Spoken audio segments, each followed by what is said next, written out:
verse 15, he says, "If you do not worship, you shall be cast immediately into the..."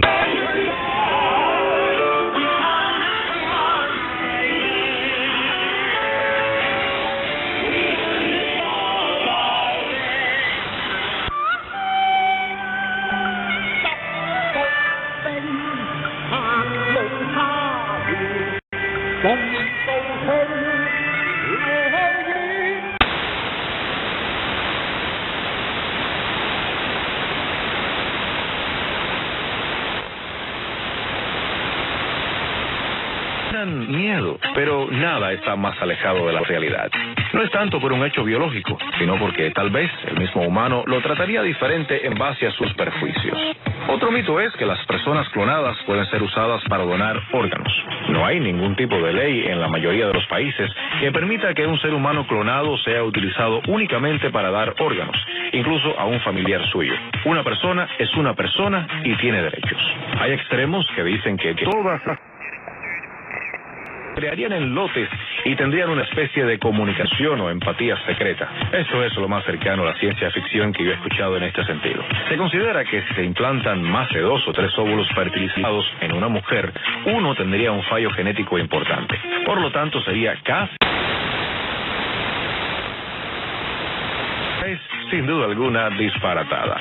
Los científicos son solo eso, científicos, gente inteligente. No buscan la clonación humana para conseguir un fin maquiavélico, simplemente para avanzar hacia un bien común.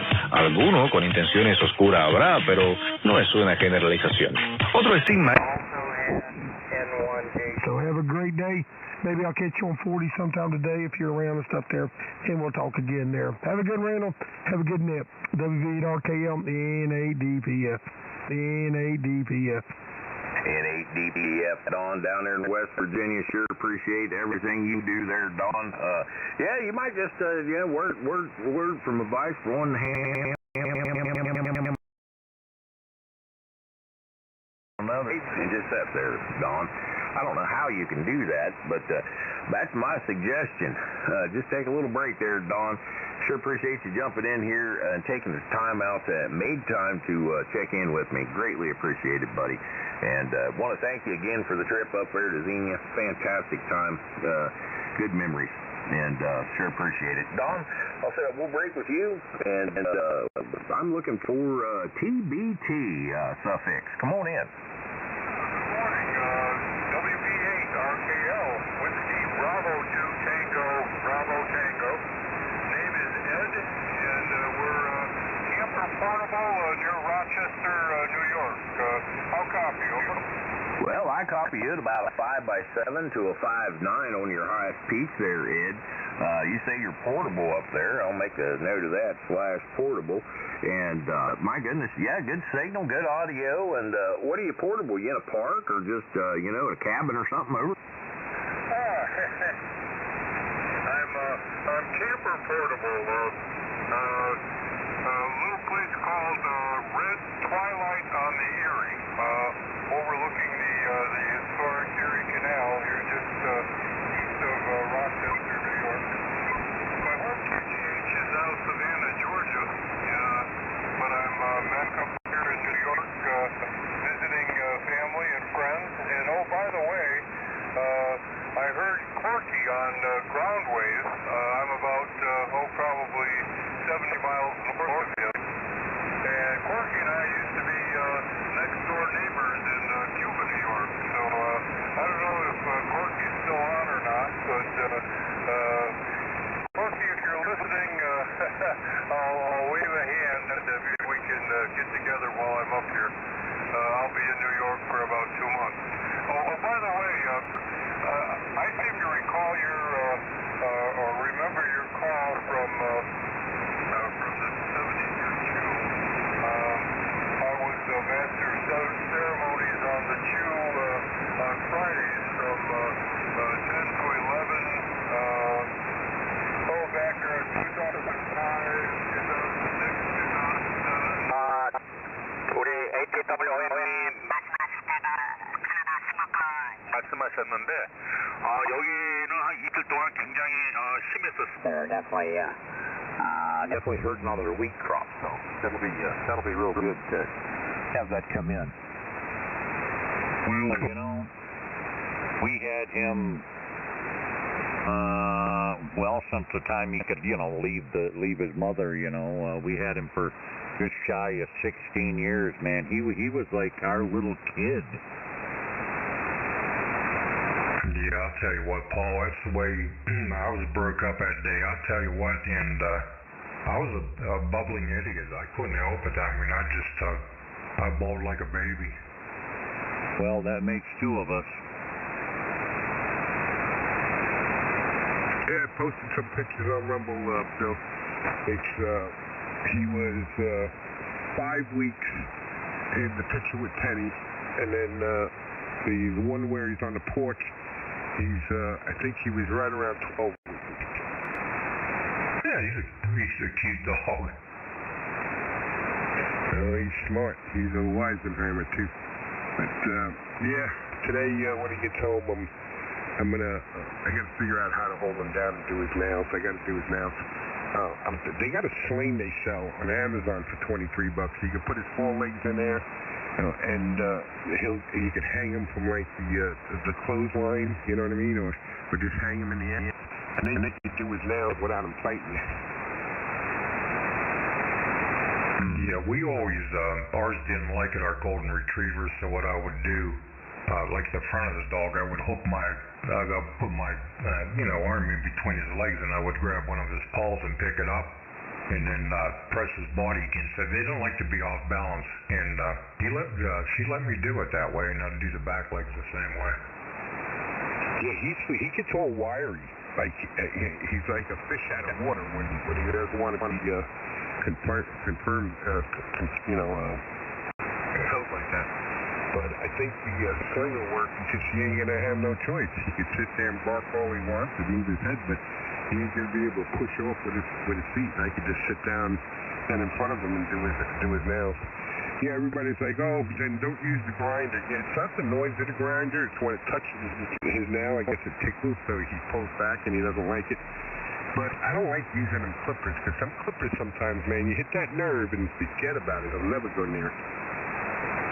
Yeah, you can usually see that black line in there. If you look at the nails real good, you see that black line. Just don't go, past that black line, or, stay a little bit away from it. But, yeah, there's a lot of dogs, they don't like their feet touched, or their paws touched, that's for sure. Yeah. Well, I was looking at a video, they say if you look underneath the nail, which will be hard to do too, but if you can look underneath the nail, you'll see it kind of cups in, and right where it cups in is where the nerve starts. So when you grind it, you just grind to that point. Well, I'll tell you what, Frank, how could you not love a dog like that? Hey, although you do have it over the microphone, it's more of an avatar. Capsize and getting caught in the rotor wave. And the planet has emerged. And then we haven't had water to help it along the way, so You want to be tell any kind of story that you want to tell. You can paint this picture of a lavish lifestyle that you do not live through the choice words over AM radio and fine selection of pictures for your QRZ profile. Oh yeah, you can be anybody you want to be.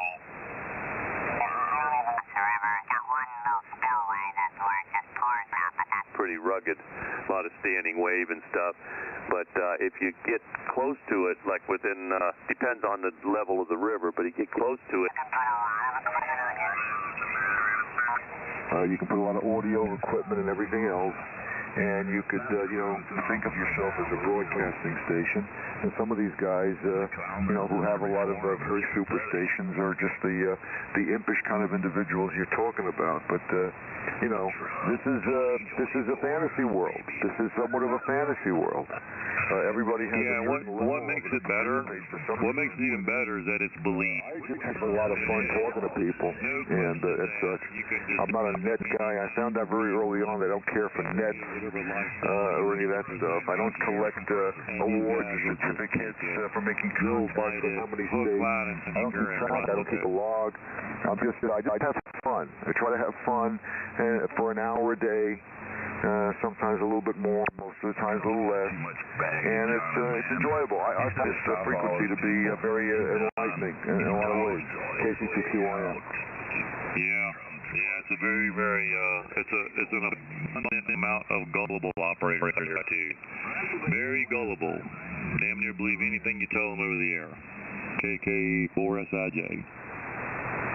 That's right. Chris, you sound a little different today. Are you using a different rig or a microphone? Have you changed up your station a little bit? Yeah. Playing with a different radio right now. It's a FT2000 on MD100 mic. Yeah, it sounds a little different. It gives you a different audio quality. I didn't recognize your voice for a second until you actually... Yeah, just messing around with something different.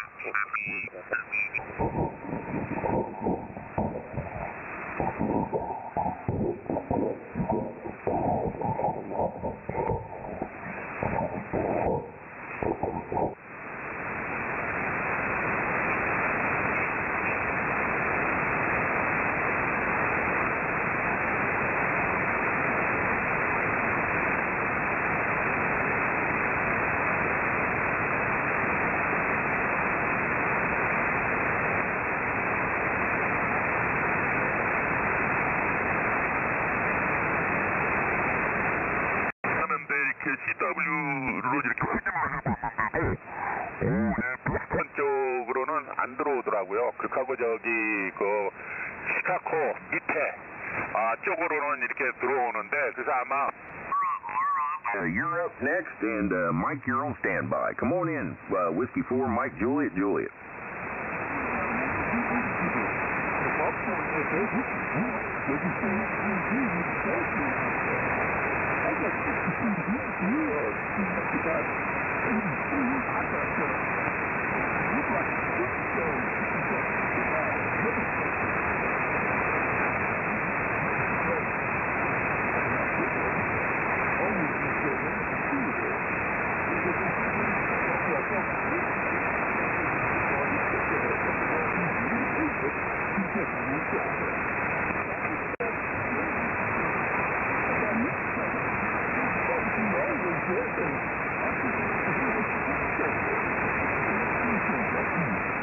Hey, copy that. If you would come back with your name and your call sign there, I'd greatly appreciate that. Your name and call sign.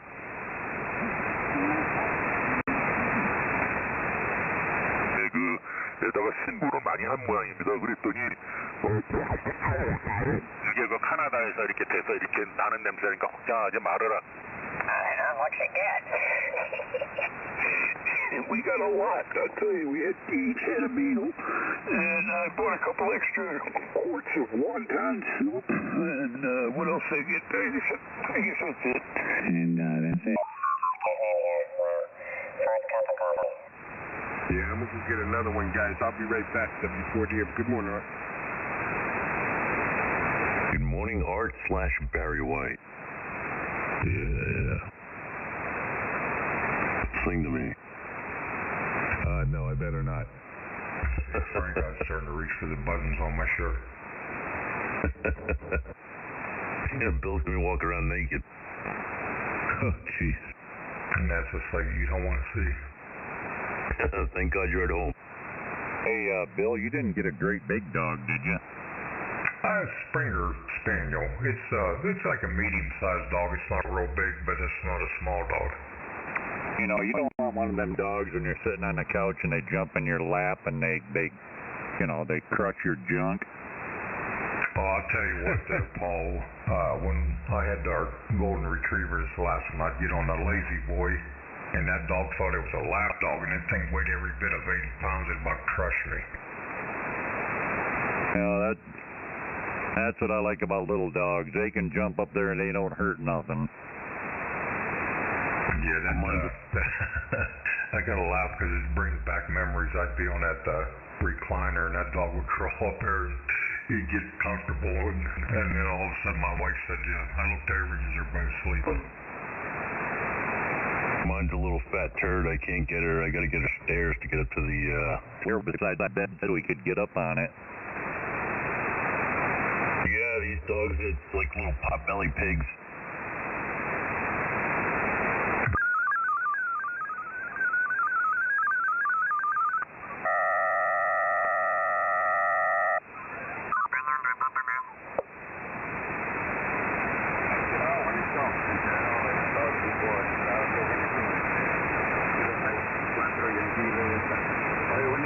todos bien ya ahorita, ¿verdad? Ya todos están bien. Sí, don Pepe, ya todos estamos bien. No he visitado a Julio, no he tenido mucha chance. Pues trabajé el día de ayer, le comenté el viernes que a lo mejor nos daban un trabajo y sí, ayer fuimos a trabajar hasta las 5 y tarde y hoy tenía planeado ir para allá con él, para allá con Julio. No lo he visitado desde el día que no nos hemos mirado desde el día que andamos en el festival, ya casi va a ser.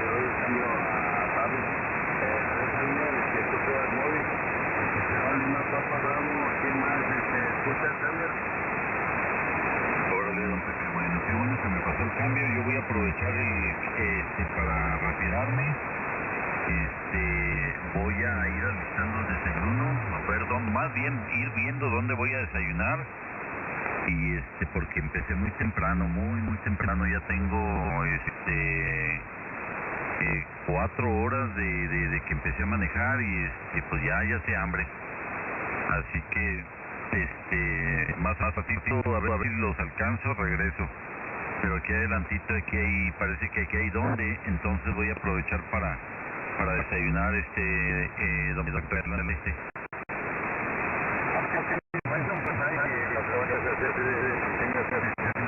caso que ya nos volvamos a escuchar todos y bueno, pues ahí estamos en contacto. Pues adelante, Lalito, yo creo que ya no regresó ya no regresó por acá. O si alguien regresó, pues hágase saber que aquí está de regreso. ¿Ya regresaste? Ahí anda de ese lado. Así está la cosa. Y bueno, mañana será la chamba. Así que, pues adelante, Lalito, a ver quién más nos va escuchando. Jorge José, no sé si se retiró, le dio el recuerdo de su alba. Como te digo, se retiró William Henry, es una patente.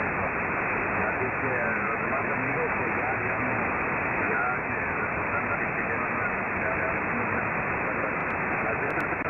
que a ver quién más nos escucha. Que se uno al Rey Miyaki, que lo uno y dijo.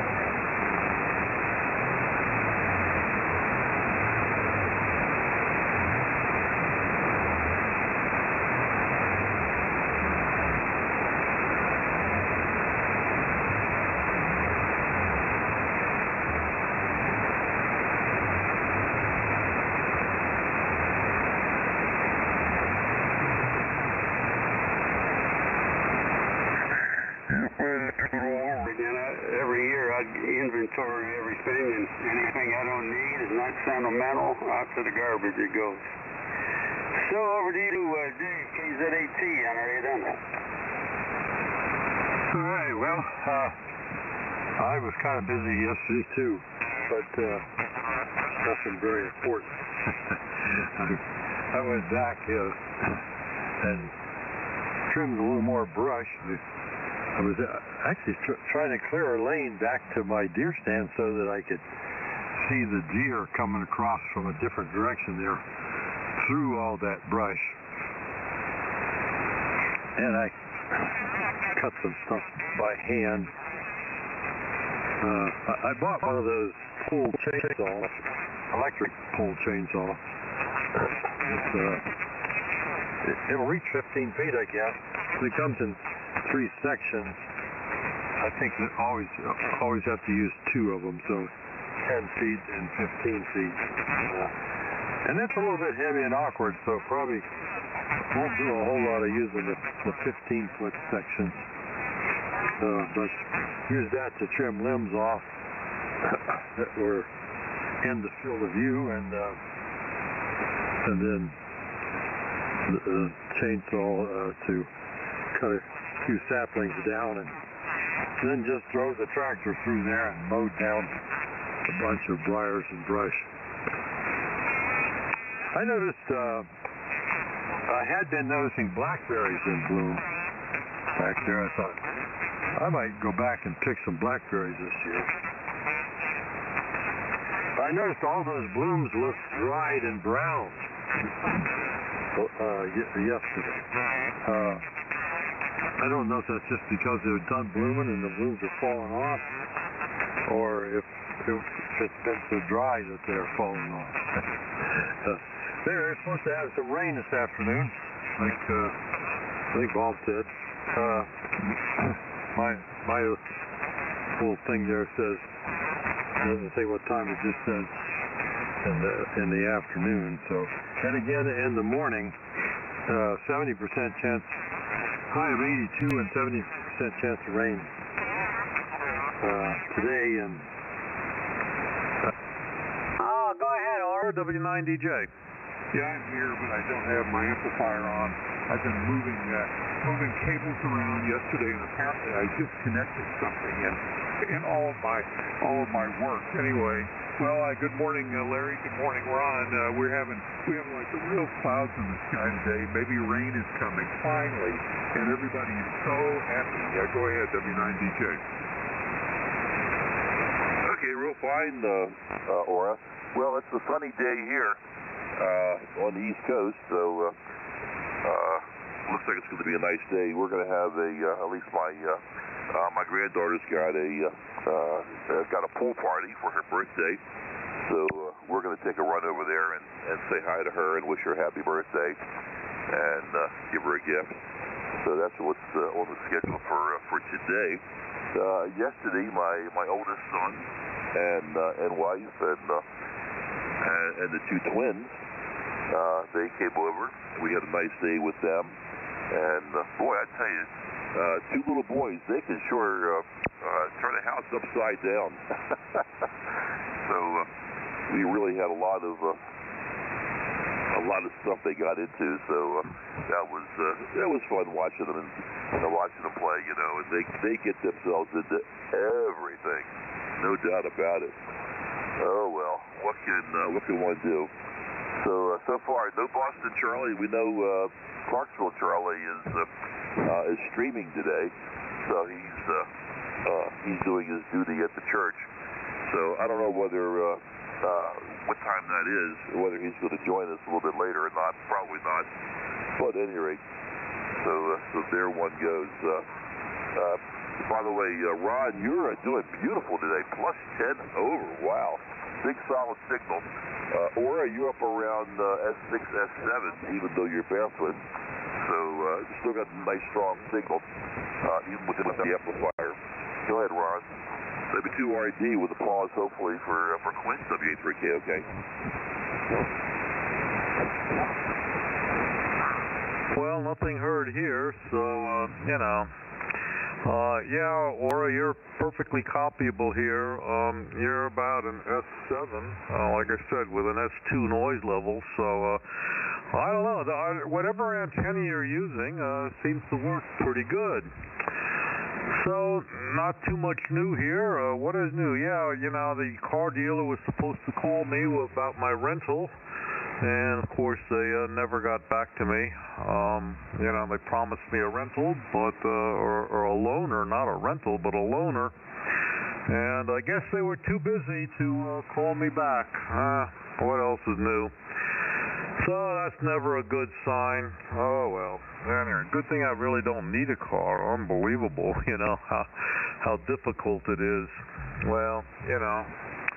And today I have to leave early today. Amelia has her dance recital today at 10 o'clock. So I have to leave here promptly at, a little before 9:30. And, you know, looks like they're still predicting rain tomorrow. And, of course, I'm going to be, like I said, in the Poconos, predicting thunderstorms. And this golf course is on top of a mountain.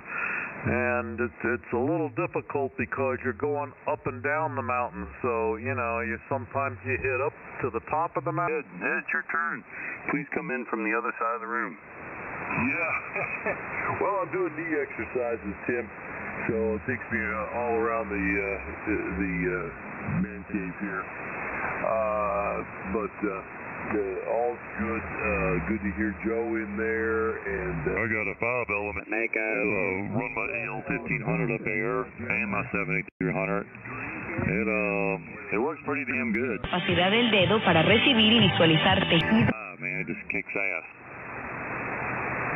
Little girly girl. Esquelético hecho de 3 capas de polímero duro y una capa de... I do it all the time. Talk on 11 meters. All the time. Been doing it for years. Hell, that's where I started. Back about 10, 11 years.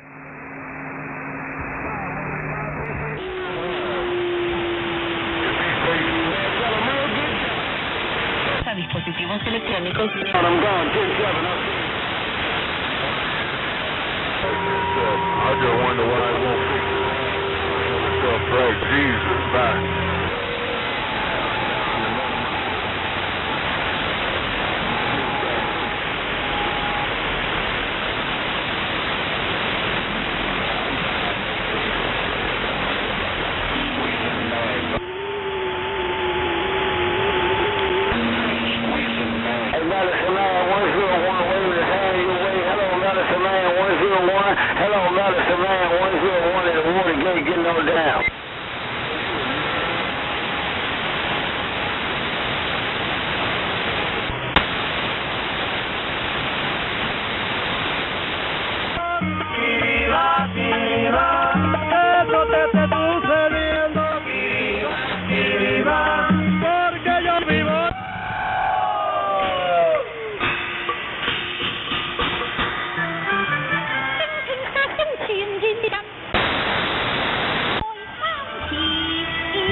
The trainer got to talking about rescues, dogs that have been abused and rehomed, you know. Some dogs, despite being terribly abused, become very... The nation that used to extol its greatness as believers in God, not even our president. Not...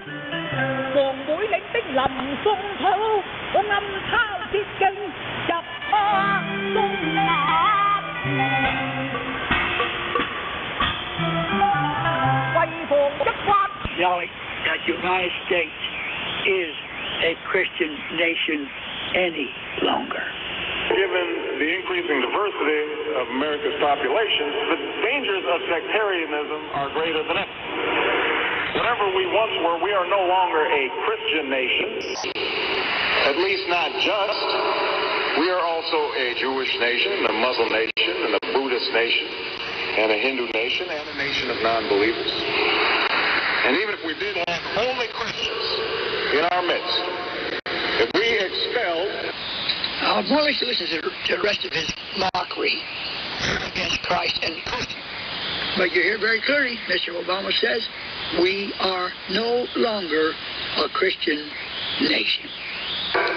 Every non-Christian from the United States of America, whose Christianity would we teach in the schools? Would it be James Dobson's or Al Sharpton's? Which passages of Scripture should guide our public policy? Should we go with Leviticus, which suggests slavery is okay, and that eating shellfish is an abomination? Or we could go with Deuteronomy, which suggests killing your child if he strays from the faith. Few people hear these words that came out of the mouth of Mr. Obama, just literally defying the literal word of Almighty God. God had a purpose and a reason for those scriptures, and they were written for our learning, on whom the end of the world come. And I promise you that this is exactly what God said he would do. Peter says scoffers and mockers. Now we're getting this from the very President of the United States of America. Ladies and gentlemen, God have mercy upon us, we who seek for his mercy. Mr. Obama, mock on, sir. Mock on. Nation, a Muslim nation, and a Buddhist nation, and a Hindu nation, and a nation of non-believers. And even if we did have only Christians in our midst, if we expect every non-Christian from the United States of America, whose Christianity would we teach in the schools? Would it be James Dobson's or Al Sharpton's? Which passages of Scripture should guide our public policy? Should we go with Leviticus, which suggests slavery is okay, and that eating shellfish is an abomination? Or we could go with Deuteronomy, which suggests stoning your child. Defense Department would survive its application. So before we get carried away, let's read our Bibles now. Folks haven't been reading the Bible. Which brings me to my second point.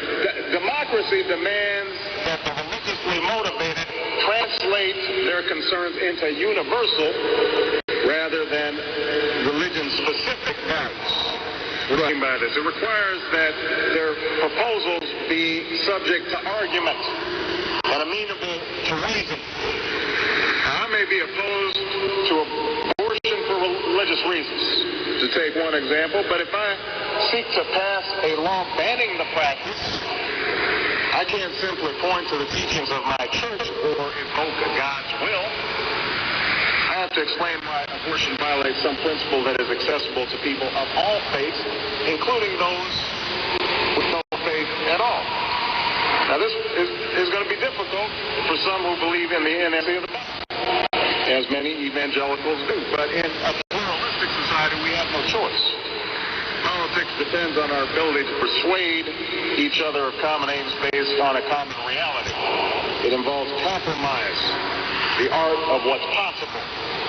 And at some fundamental level, religion doesn't allow for compromise. It's the art of the impossible. If God's spoken, then followers are expected to live up to God's edicts, regardless of the consequences. Now, to base one's own life on such uncompromising commitments may be sublime, but to base our policy making on such commitments would be a dangerous thing. And if you doubt that, let me just give you an example. We all know the story of Abraham and Isaac. Abraham's ordered by God to offer his only son. Without argument, he takes Isaac up to the mountaintop, he binds them to the altar, raises his knife, prepares to act as God commanded. Now, we know things work out. You know, God sends down angels to intercede at the very last minute. Abraham passes God's test of devotion. But it's fair to say that if any of us leaving this church saw Abraham on the roof of a building raising his knife, we would, at the very least, call the police and expect the Department of Children and Family Services to take Isaac away from Abraham. We would do so because we don't hear what Abraham hears. We don't see what Abraham sees. And so the best we can do is act in accordance with those things that we all see and that we all hear. The common laws or basic reasons. So we have work to do here. But I am hopeful that we bridge the gap that exists and overcome the prejudices that all of us, to one degree or another, bring to this debate. And I have faith that millions of believing Americans want that to happen. No matter how religious they may be or may not be, people are tired of seeing faith used as a tool of attack.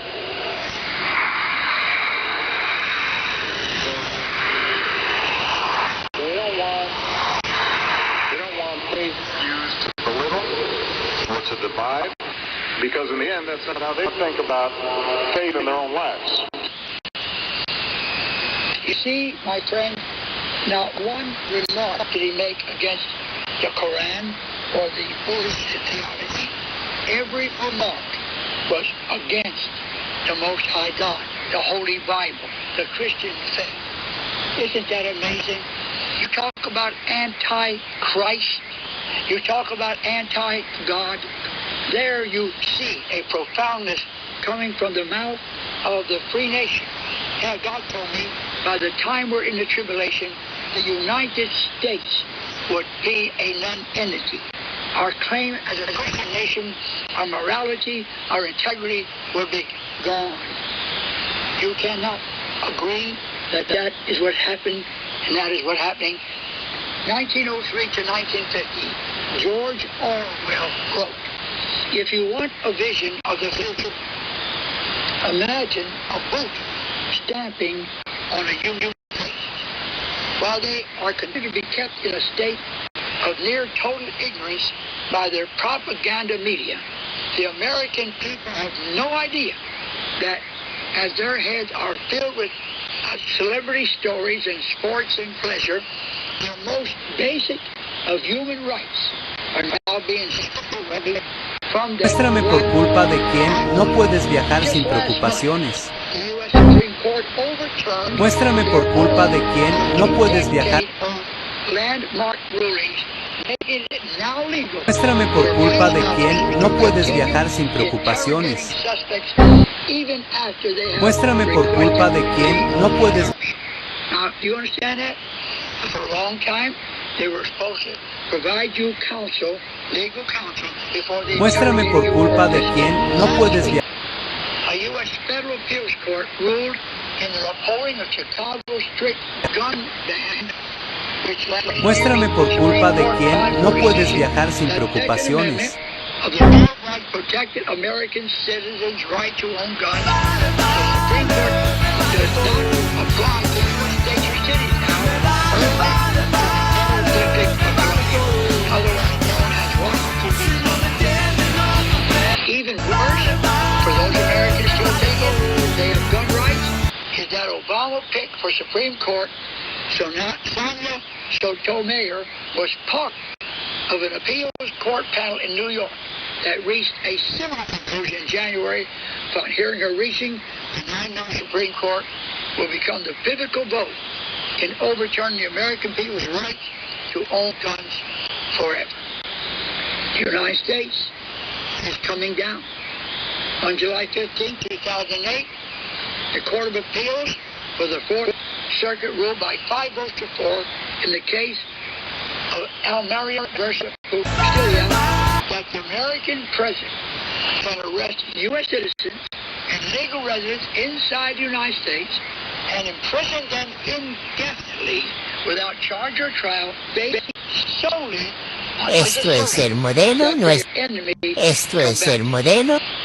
Esto es el modelo, no es...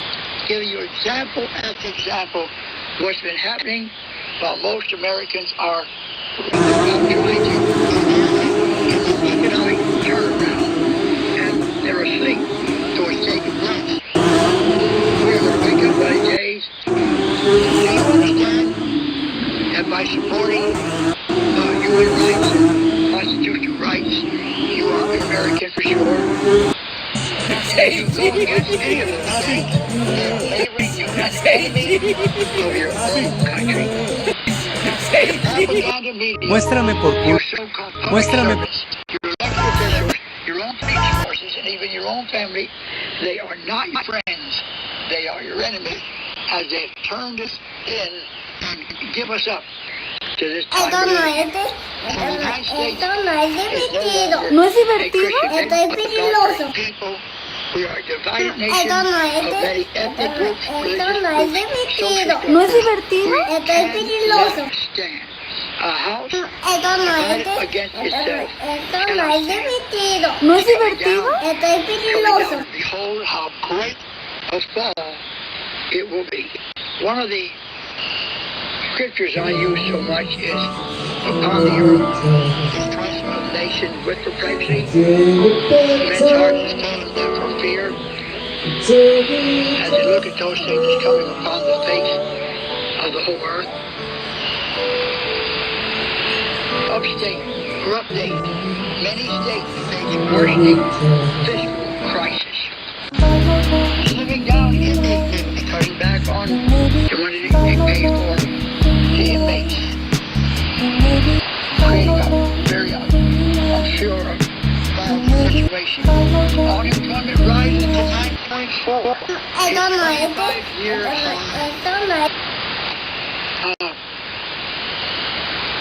this thing is not over, friends.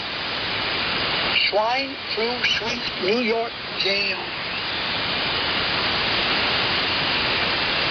There are many cases of the flu still going out here, and there's still a warning by the World Health Order that it could become a pandemic.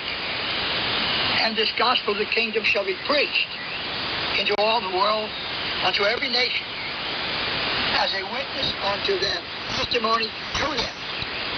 And then shall Jesus come.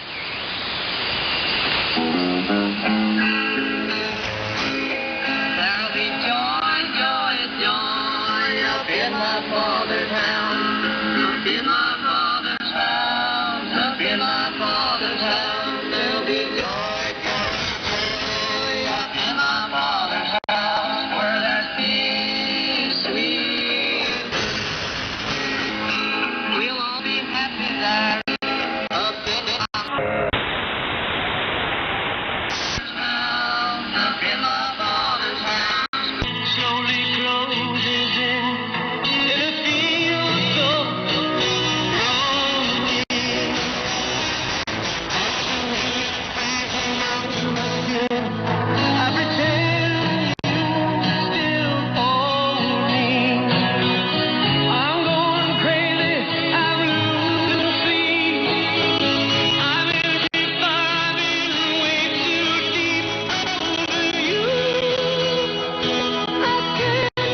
아침에 일 가니까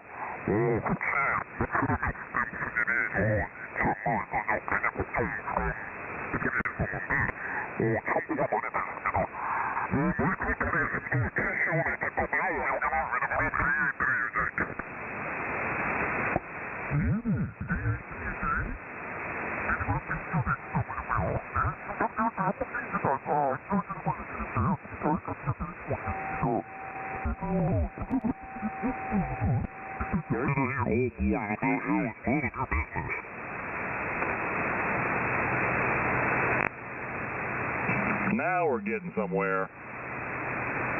Are you learning me? I am learning you, actually. I am learning you very well. All right, good deal.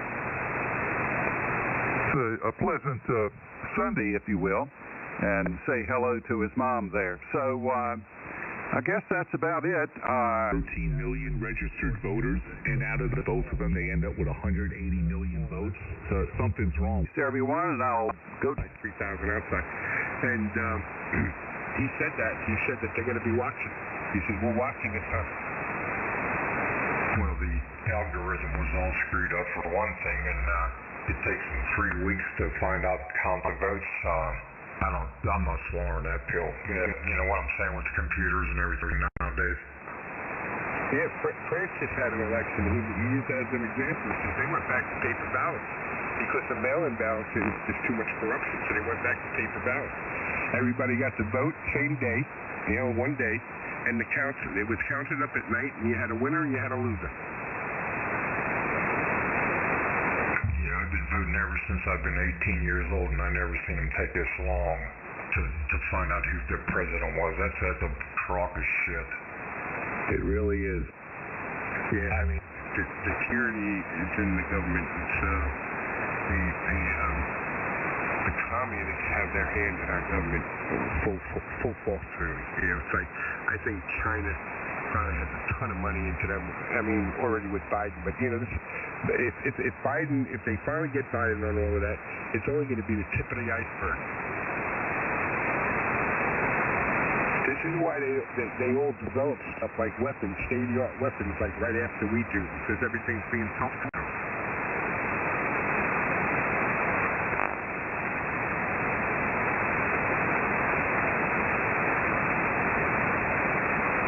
Hell, some of the things that Russians built and China's built even looks like our stuff.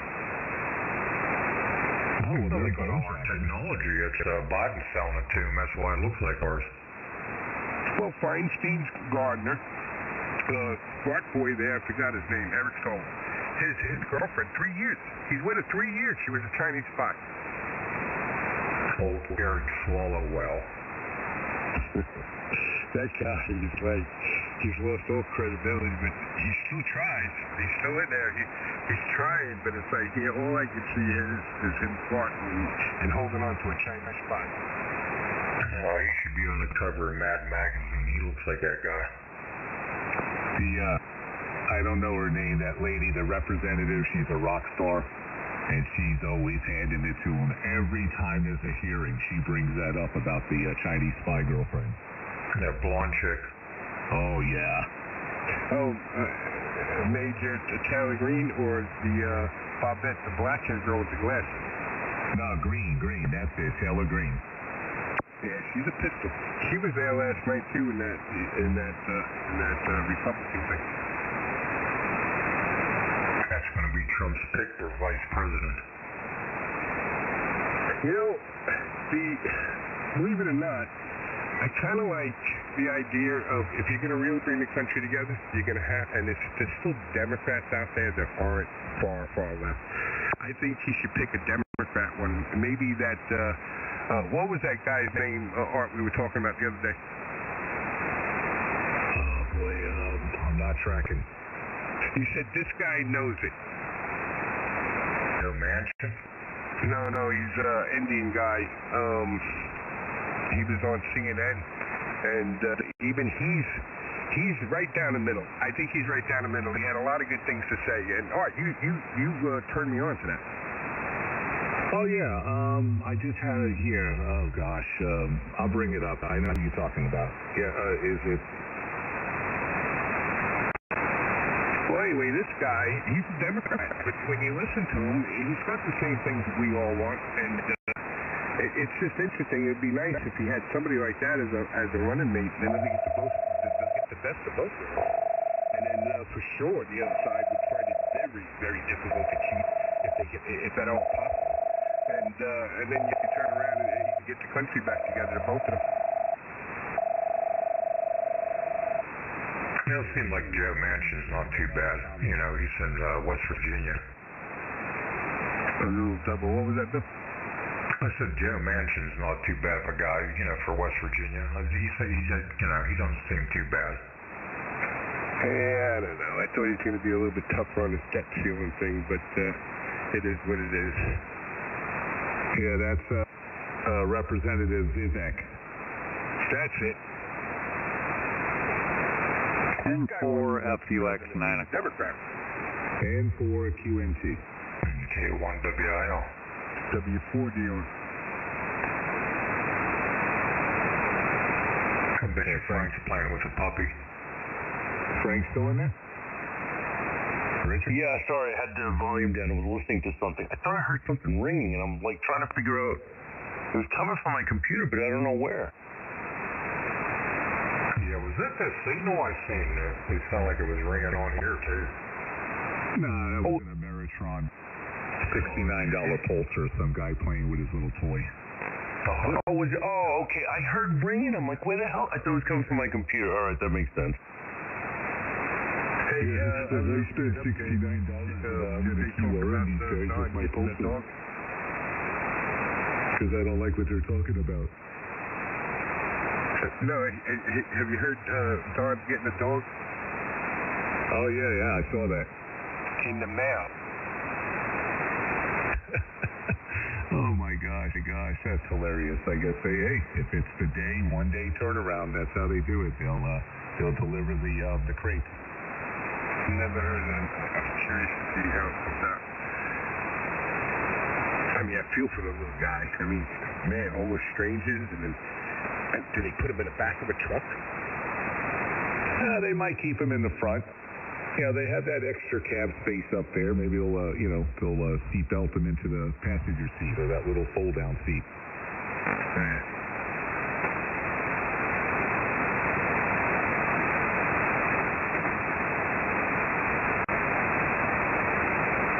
Yeah, thank God it's not FedEx. It'll end up in probably some other state. The poor dog beating the Egypt. What the hell? Yeah, leave him on the wrong front porch, you know. I've had it happen to me with FedEx about the last 3 deliveries ended up on my neighbor's porch.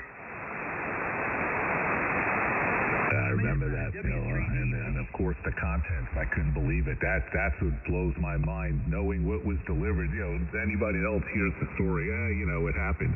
Yeah, but not with that thing. Well, and to boot, it took a signature, and you know what I'm saying? And I knew where the package was at, and I knew when it was delivered, and the neighbors weren't there.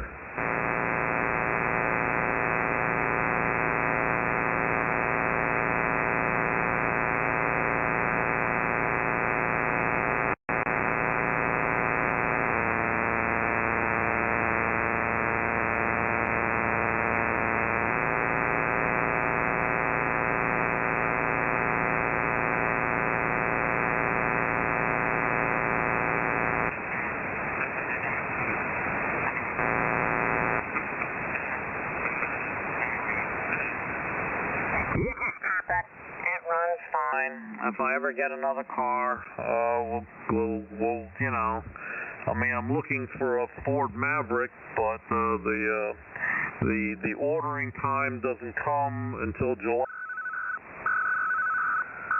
I have to wait about a year to get it, if you get it at all. I hooked it up and I said, I'll never go back.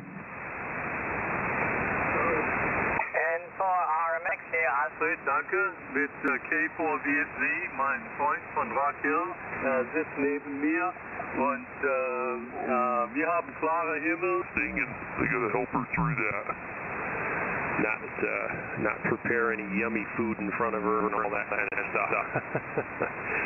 So anyway, yeah, I heard you talking about the smoke, Pete. Yeah, it was pretty bad, but we got through that, and I tried to minimize my time outside as I've had a history of some asthma, not too bad in my adulthood, but trying to get through that. I did see I haven't been playing with this transceiver very long, so I'm still getting familiar with it.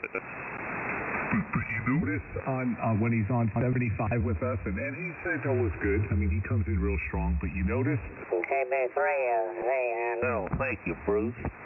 Any more woodpeckers? Last call. CJ3 is CRE. Massey Ferguson time. Rolly, do your thing. KB3 ZNL. thank you so much.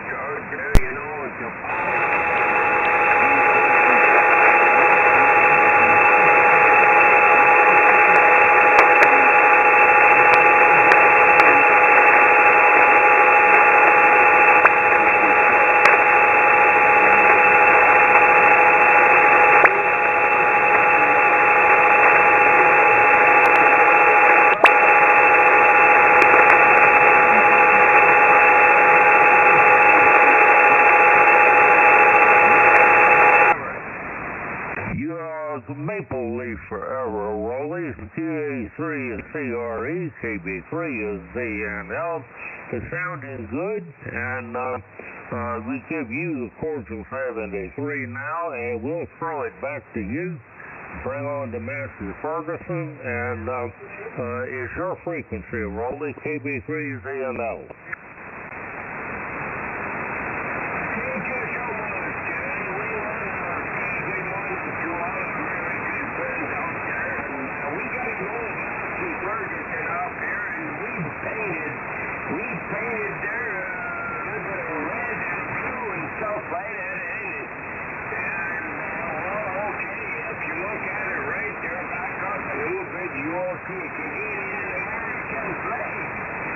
Painted on the old Massey Ferguson. Well, that explains everything. And he doesn't get any better than that. We're happy to be Canadian American, that's for sure. Anyway, with that one, we do come on Sundays only. Sundays only. The farmer's nest is starts once they're on the 80 meters, but condition were not good. And we got to beat out on 40 meters, and had a little bit of a talking with Mike and all that. And what do you think? I said if we were to go on 40 meters, so we done that, and it's been a success on 40 meters for sure. Well, 40 meters is the hub of AM radio for sure. Anyway, with that done, let's open up the Canadian Farmers that we all meet on Canadian and American. It doesn't get any better than that. And the Farmers comes on Sundays only. Sundays only at around 9 or maybe a little after 9. Doesn't matter really what time that we start, but what matters is we got to come on and be a Canadian and American, that's for sure. We'll see how busy it gets for sure.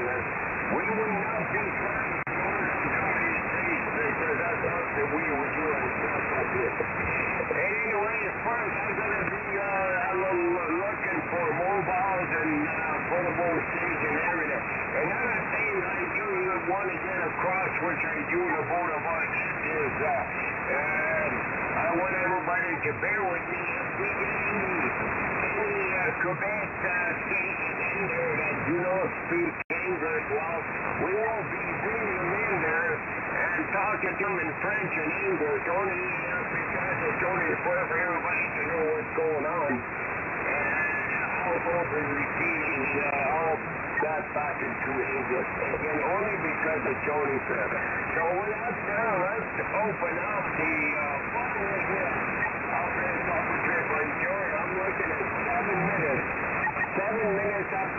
o'clock Eastern Time in the morning in Coppercliff, Ontario. Weather up there, well, we got up at 6 o'clock. It was overcast, a little bit of light rain there. Hopefully, it's going to last for a few days because it hasn't rained up here in a few weeks. And we're hoping to get at least a few days of rain. So anyway, I'm looking for mobile, marine mobile. Short arm is our portable station, and we are two-inch controller in Canada. This is Victor Alpha 3. Radio Echo with Victor Alpha 3, Mike Yankee Kilo 3. Come on in.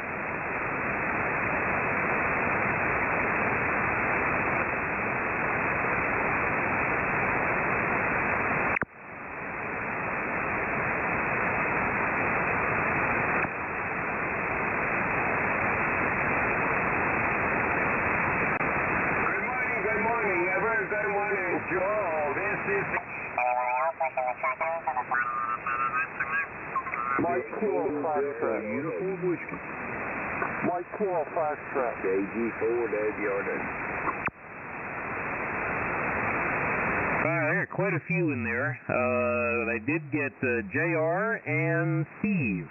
All right, let's go to JR and his sidekick Earl, KD4DUW. Good morning, JR. How's it going? KD4DUW in the net. Good morning down there, Shannon. Fantastic up here on top of the rock. And nothing to list here, just here for the numbers. Earl has a paw up he's waving, and currently the fur is dry on the weather raccoon, so it's currently not raining. Hope everybody has a great Sunday, and we'll sit back and listen. Back to Nick Control. KD4DUW. All right, got KU4DUW and Earl in for the numbers. Thanks for checking in. As always, great to hear you. And good signal this morning. You're about 10 over 9. So have a great day and a great week, and we'll look for you again next Sunday. All right, let's go to Steve, KG4WRW. Good morning, Steve. How you doing? Good morning, Hector. I'm doing pretty good. Just sitting here waiting on the rain for the garden there. I'm needing a little rain up here. We watered it this morning anyway, just in case we didn't get any. And 67 degrees here in Pigeon Forge this morning. Just got the old 930 right 900 watts. Hoping we could get in there. You're sounding good up here. I'll let you go to KG4WRW. All right, KG4WRW. Got you in for the numbers, Steve. Thanks for checking in. Always good to hear you. And have a great day and a great week, and we'll look for you again next Sunday. Okay, further check-ins for the 40-meter Traders Net. Come now. Mike Kilo Fast Track.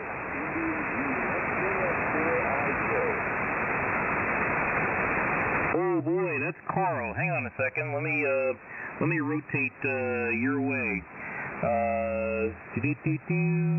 It's going. It's going. All right, KS4IJ. Good morning, Carl. How's it going?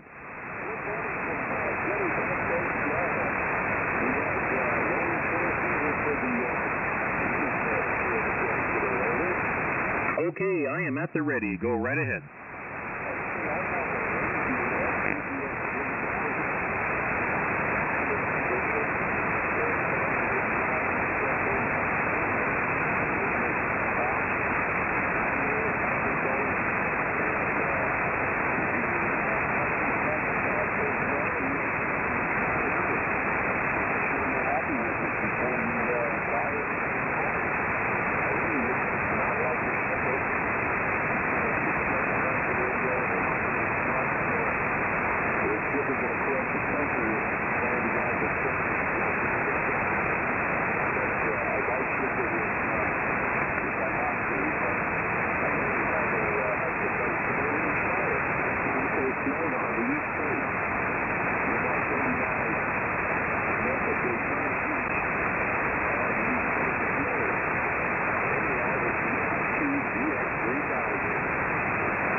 They make these bills convoluted. I remember the phone bills, you know, those of us who used to have landlines.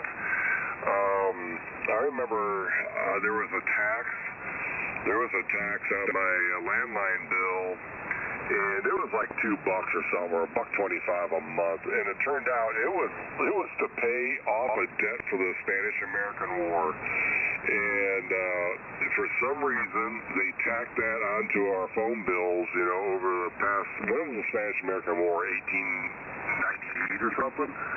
And we were still paying for it, at least up to a decade or so ago, when I learned about what that particular tax was. But we were still paying some type of retribution or debt or something through our phone bill. How does that make sense? So I don't know. It just makes your head spin.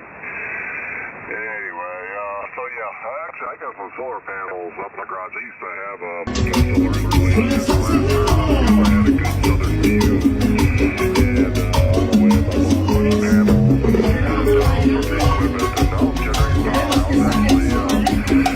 was actually, at the time, I was spending my meter backwards. And there were some months that my power bill was $10, I was generating so much power. But it was more kind of, they call it guerrilla power. You didn't really kind of tell the power company you were doing it, you just did it. Those old analog meters.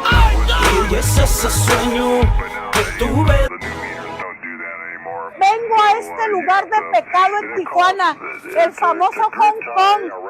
Vengo a sacarles el demonio a todos los que trabajan aquí, a corregir a las muchachas, porque nada más se la pasan bailando en tanga, en poca ropa, y no es justo que los hombres despilfarren su dinero y dejen a su familia sin leche, sin huevo y sin pañales. La Santa Cruz sea mi luz, no sea el dragón mi guía. Retírate, Satanás, no les aconsejes cosas vanas. Bebe tú ese veneno, salte de aquí, Satanás, salte de aquí. El bebito Fiu Fiu los acompañe, arrepiéntanse, pecadores. Pídale perdón, el único que tiene permiso de estar encueradito es el niñito Jesús, porque es un niño. De 2 años en adelante tienen que vestirse como doña Católica. Arrepiéntase, pecador.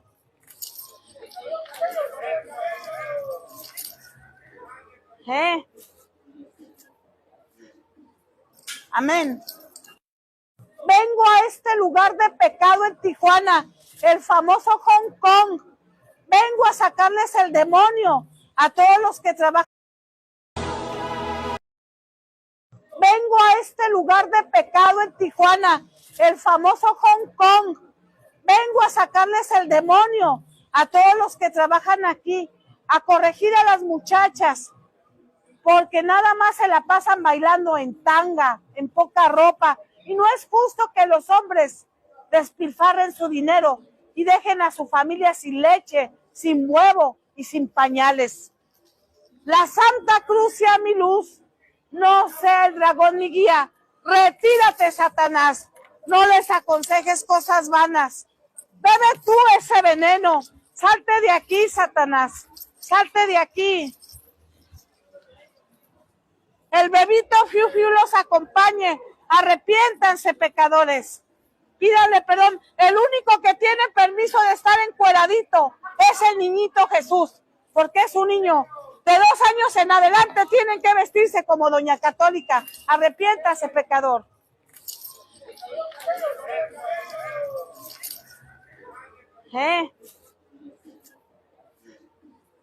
Amén. Vengo a este lugar de pecado en Tijuana, el famoso Hong Kong. Vengo a sacarles el demonio a todos los que trabajan aquí, a corregir a las muchachas, porque nada más se la pasan bailando en tanga, en poca ropa, y no es justo que los hombres despilfarren su dinero y dejen a su familia sin leche, sin huevo y sin pañales. La Santa Cruz sea mi luz, no sea el dragón mi guía. Retírate, Satanás, no les aconsejes cosas vanas. Bebe tú ese veneno, salte de aquí, Satanás, salte de aquí. El bebito Fiu Fiu los acompañe. Arrepiéntanse, pecadores. Pídale perdón. El único que tiene permiso de estar encueradito es el niñito Jesús, porque es un niño. De 2 años en adelante tienen que vestirse como doña Católica. Arrepiéntase, pecador.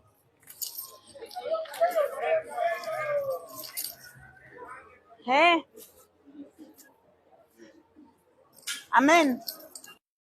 Vengo a este lugar de pecado en Tijuana, el famoso Hong Kong.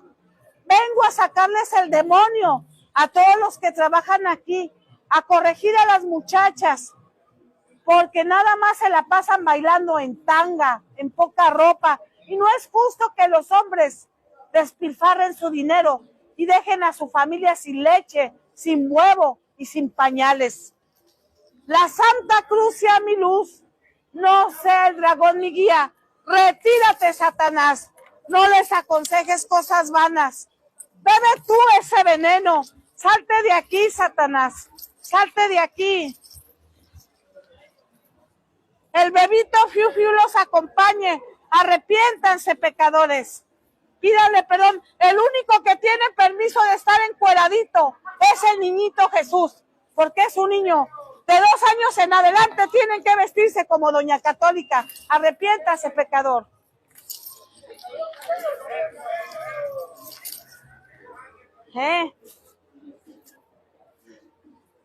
Amén. Vengo a este lugar de pecado en Tijuana, el famoso Hong Kong.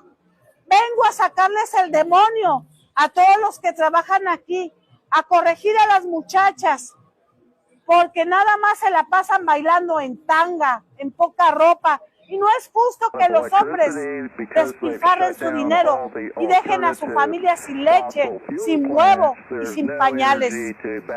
La Santa Cruz sea mi luz, no sea el... Entonces, señorita, ¿cuántos dedos quiere que le meta? ¿Cómo? Ajá, o sea, para su corte, ¿cuántos dedos quiere que le meta? Ah, para el cabello. Ajá. 2 está bien. ¿2? Sí.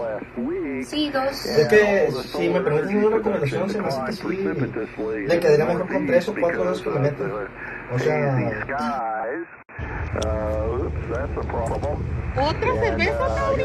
Ya llevas 2 cervezas. Bueno, Nancy y Jaira, pero que hijos de la chingada trae toda la puta semana a trabajar. Es lógico que se tome una cerveza. Tu puta madre. Y tú también, mándale a la chingada. Siempre lo defiendes. Tóxica. Siempre lo tienes que... No poder dejar de tomar alcohol nunca. ¿Por qué? Porque yo me dedico a la parte de socializar. Yo mi trabajo, parte de mi trabajo... No poder dejar de tomar alcohol nunca. ¿Por qué? Porque... ¿Qué pasó, princesa? ¿Qué andas haciendo?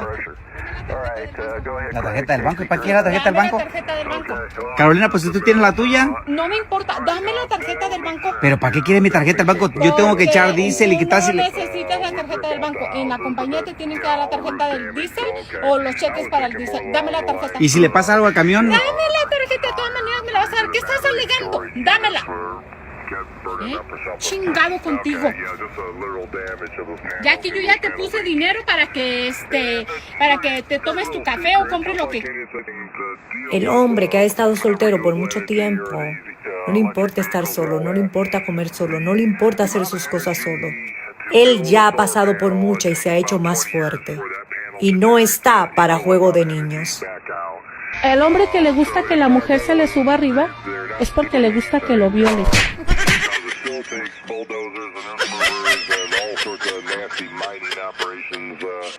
El hombre que le gusta que la mujer se le suba arriba. Disculpe, ¿habla español? Do you speak Spanish? Español. Perdón si te hice sentir mal cuando te dije pendejo. ¿Ya te desayuno? Sí, mi vida, ¿cómo prefieres la leche, calentita o fría? La cara, mi amor, en la cara. Dale, dale, dale, dale. Dale. Ahora, suena. Dice, pégalo, pégalo, pégalo, pégalo, pégalo. Dale, dale. días, busca de garrote. Si tú conoces a alguien, tienes un conocido o a ti te apesta mucho el fundillo, tienes que ver este video. Todo esto que ves aquí a mis espaldas, mijo, a ti esto ya no te funciona. Porque aunque te limpies con todo esto, güey, de todos te dejas bien mal limpiado, mijo, porque se ve que desde chiquillo no te enseñaron a limpiarte bien. Pero el día de hoy te voy a dar la solución a todo eso para que estés, irá, rechinando de limpio, mijo. Del obeder. Vas a agarrarte estas toallitas húmedas, mijo, ¿qué? Ocupas toallas húmedas, mijo, ya déjate de ese papel como te digo. Toallitas húmedas. Y también te vas a aventar un buen spray de esto, mijo, en el fundillo. De esto, así, directamente, pum, pum, pum, pum, pum, pum, pum, hasta que se te alcance la mano, tú dale. Después, mijo, te vas a poner el pelón. Pero ¿ok? No pienses mal. Un buen chorro de esto, mijo. Después, mijo, una buena tallada con esto, mira. Con todo, mijo, con todo. Y por último, mijo, para terminar, te pasas unas toallitas estas húmedas. Estas ya son para que te quede, mira. Deli. Ánimo, me lo vas a agradecer. Si tú Cuando me preguntan, oye Mayra, ¿cuáles son tus habilidades, tus virtudes? Cago 3 veces al día. 3. ¿Tú cuántas veces cagas? Te aseguro que máximo cagas 1.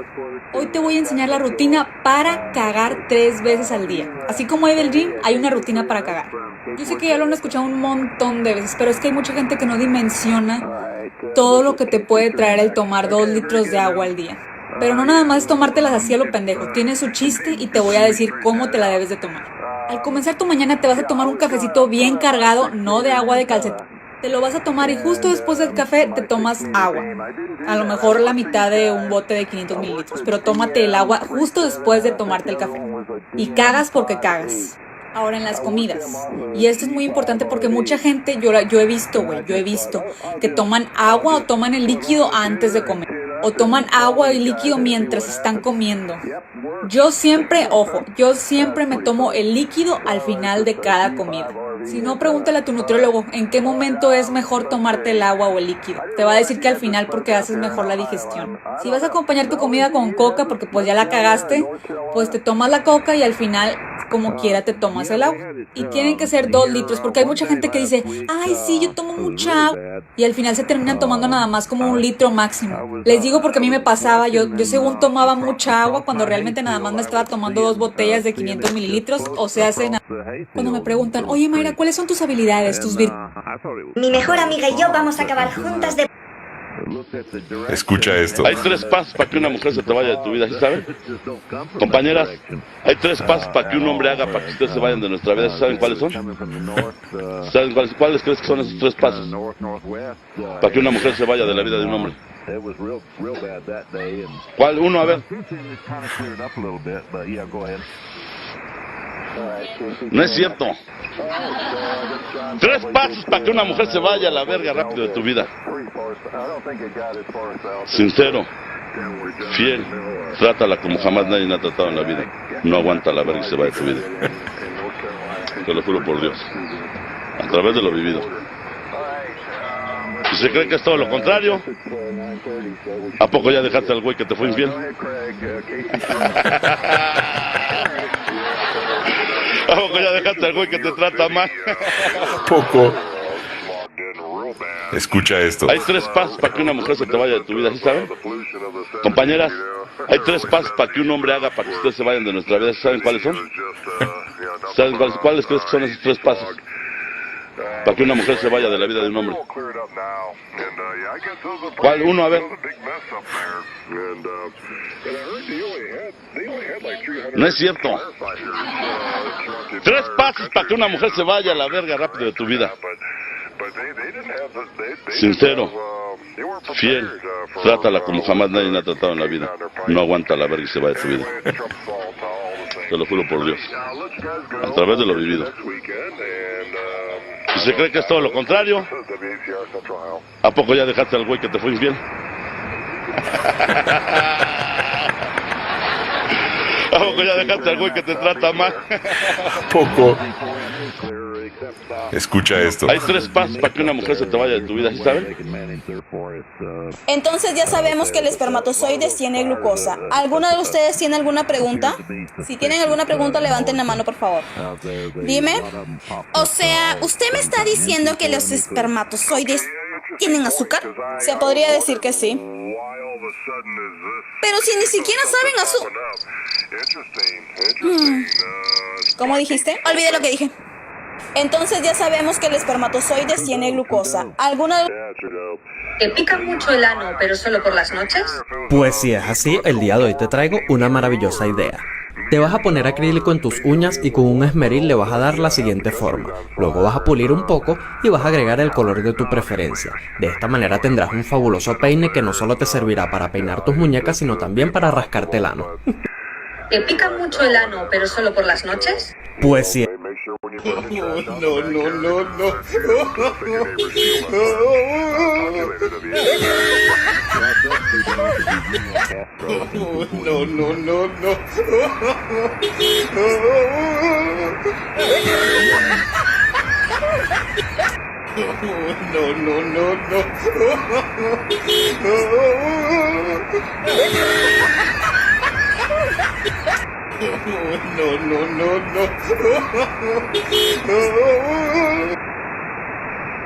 López Dóriga, me la...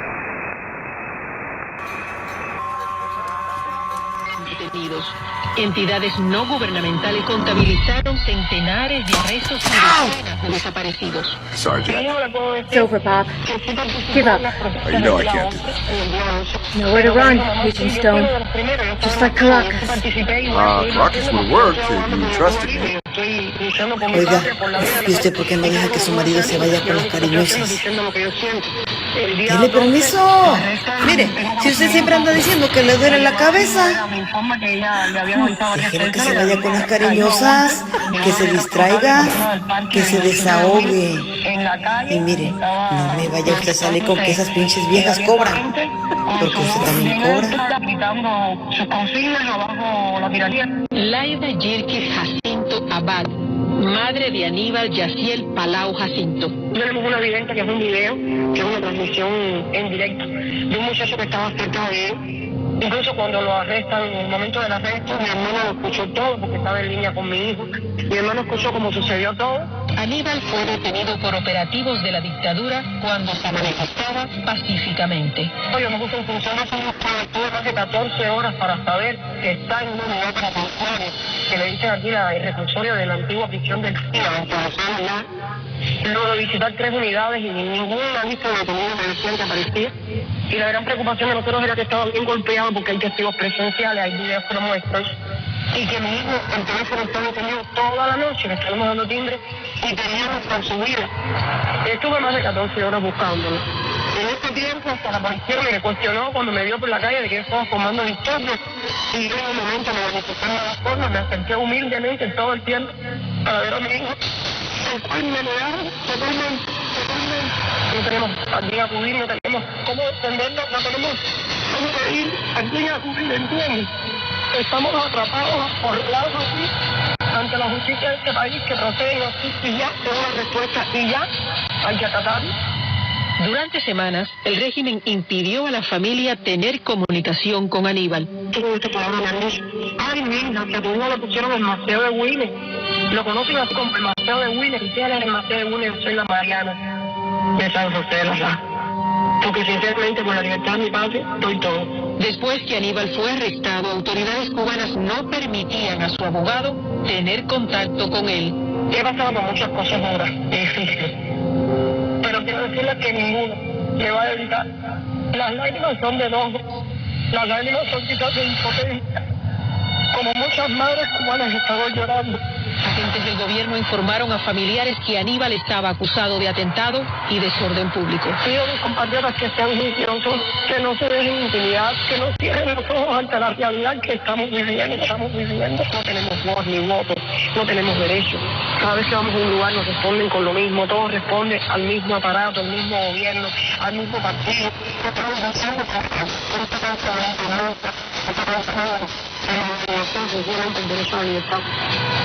Radio Martí, siempre contigo. Arcoíris, una espacio dedicado a la comunidad LGBT de Cuba, Arcoíris. La actualidad de la comunidad marginada en la isla, su presente condición social y cultural, así como sus derechos humanos y civiles. Arcoíris, conducido por el cineasta cubano-americano Joe Cardona. Amigos, bienvenidos a otro capítulo de Arcoíris. Yo soy Joe Cardona y según a mí Patricia Martínez, mi productora. Y esta es la semana, Patricia, a días de lo que fue una protesta más en Cuba. Se suma a ya tantas protestas que hemos visto desde el 11 de julio, los cacerolazos del año pasado. Y lo que es una situación muy difícil en Cuba. Y mucho se habla del Internet. Nosotros precisamente nos enteramos por vía de Internet, por imágenes que empezamos a ver por el Internet. Y mucho se habla de cómo el gobierno cubano apaga o enciende o utiliza o reprime esta información que sale por el Internet. Y pensamos que la persona idónea para conversar estos temas de la informática digital es el fundador y director de Yucabyte, Norges Rodríguez Almiñán. Norges, ¿cómo estás? Hola, yo, ¿cómo estás? Muchas gracias por la invitación. Bueno, gracias a ti. Y vamos a empezar yendo al grano. Me imagino que tú también te enteraste de las protestas a través de las imágenes que empezaste a ver por las redes, ¿no? Sí, fue así precisamente. Yo estaba recuerdo que estaba en una obra de teatro que están poniendo acá precisamente sobre este tema de Cuba, de las protestas y los presos. Y saliendo de esa obra de teatro, pues encendí el teléfono que lo tenía apagado y ahí vi pues todas las imágenes y empecé a ver las denuncias de que las personas tenían problemas para conectarse. Sí. Y muchos han hablado de la influencia o el impacto que ha tenido las redes, Norge, en las protestas. Y obviamente yo creo que se puede decir que hay un antes y un después del uso específicamente de Facebook, por ejemplo, WhatsApp y YouTube también en Cuba, ¿no? ¿Tú coincides con esto?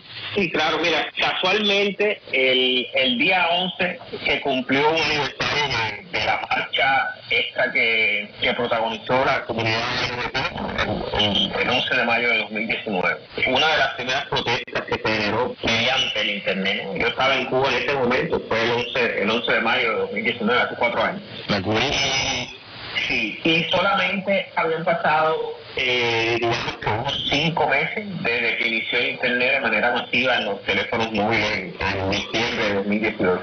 Pero incluso antes de esa protesta, yo creo que el primer evento que se puede poner como en el timeline, ¿no?, de todo lo que ha pasado después de este acceso masivo, fue el tornado que pasó por La Habana en enero de ese mismo año, en 2019, y que la sociedad civil, los activistas, los periodistas, pues empezaron a utilizar el acceso a las redes sociales, primero para denunciar que se estaba vendiendo, por ejemplo, la comida a los damnificados, y luego para organizarse, y entonces la misma ciudadanía comenzó a sustituir al régimen en el proceso de ayudar a los damnificados, ya sea enviándole dinero por diferentes vías o enviándole ayuda, o las mismas personas dentro de la zona de la ciudad donde no hubo afectación, pues llegaron allí con ayuda, y se crearon incluso mapas en Google Maps donde se marcaban dónde vivían las personas, el nombre que tenían, el número de contacto.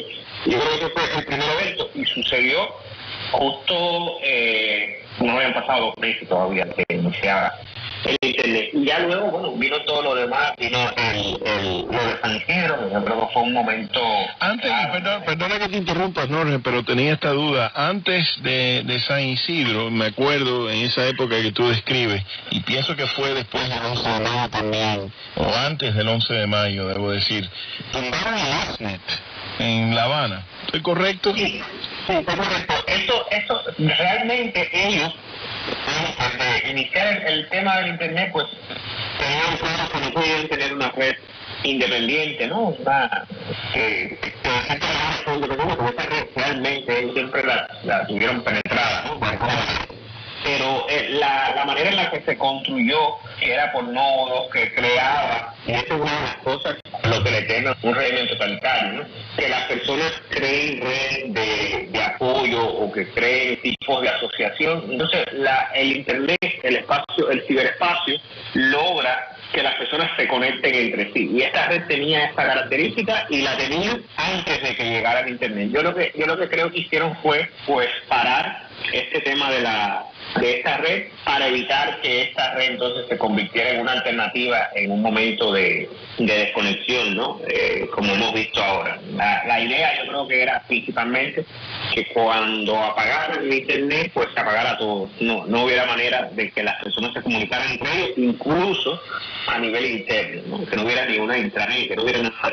Entonces, el objetivo principal de esta presión sobre esa red fue precisamente esto. Lo que hicieron al final fue la asociaron a estos jóvenes clubes de computación que han sido durante mucho tiempo fueron controlados por la juventud comunista y ya se hicieron desaparecer. Ya hoy ni se habla de eso fue en agosto del 2019. Estaba mirando yo aquí información. Ese fue otro evento importante. Ese mismo año, 2019, no recuerdo si fue 19 o 20, ¿no? En octubre del año siguiente también hubo un incidente con Telegram, que ellos bloquearon Telegram por una supuesta protesta que estaban convocando cuentapropistas o transportistas de esto de La Habana porque fijaron unos precios con los que ellos no estaban de acuerdo.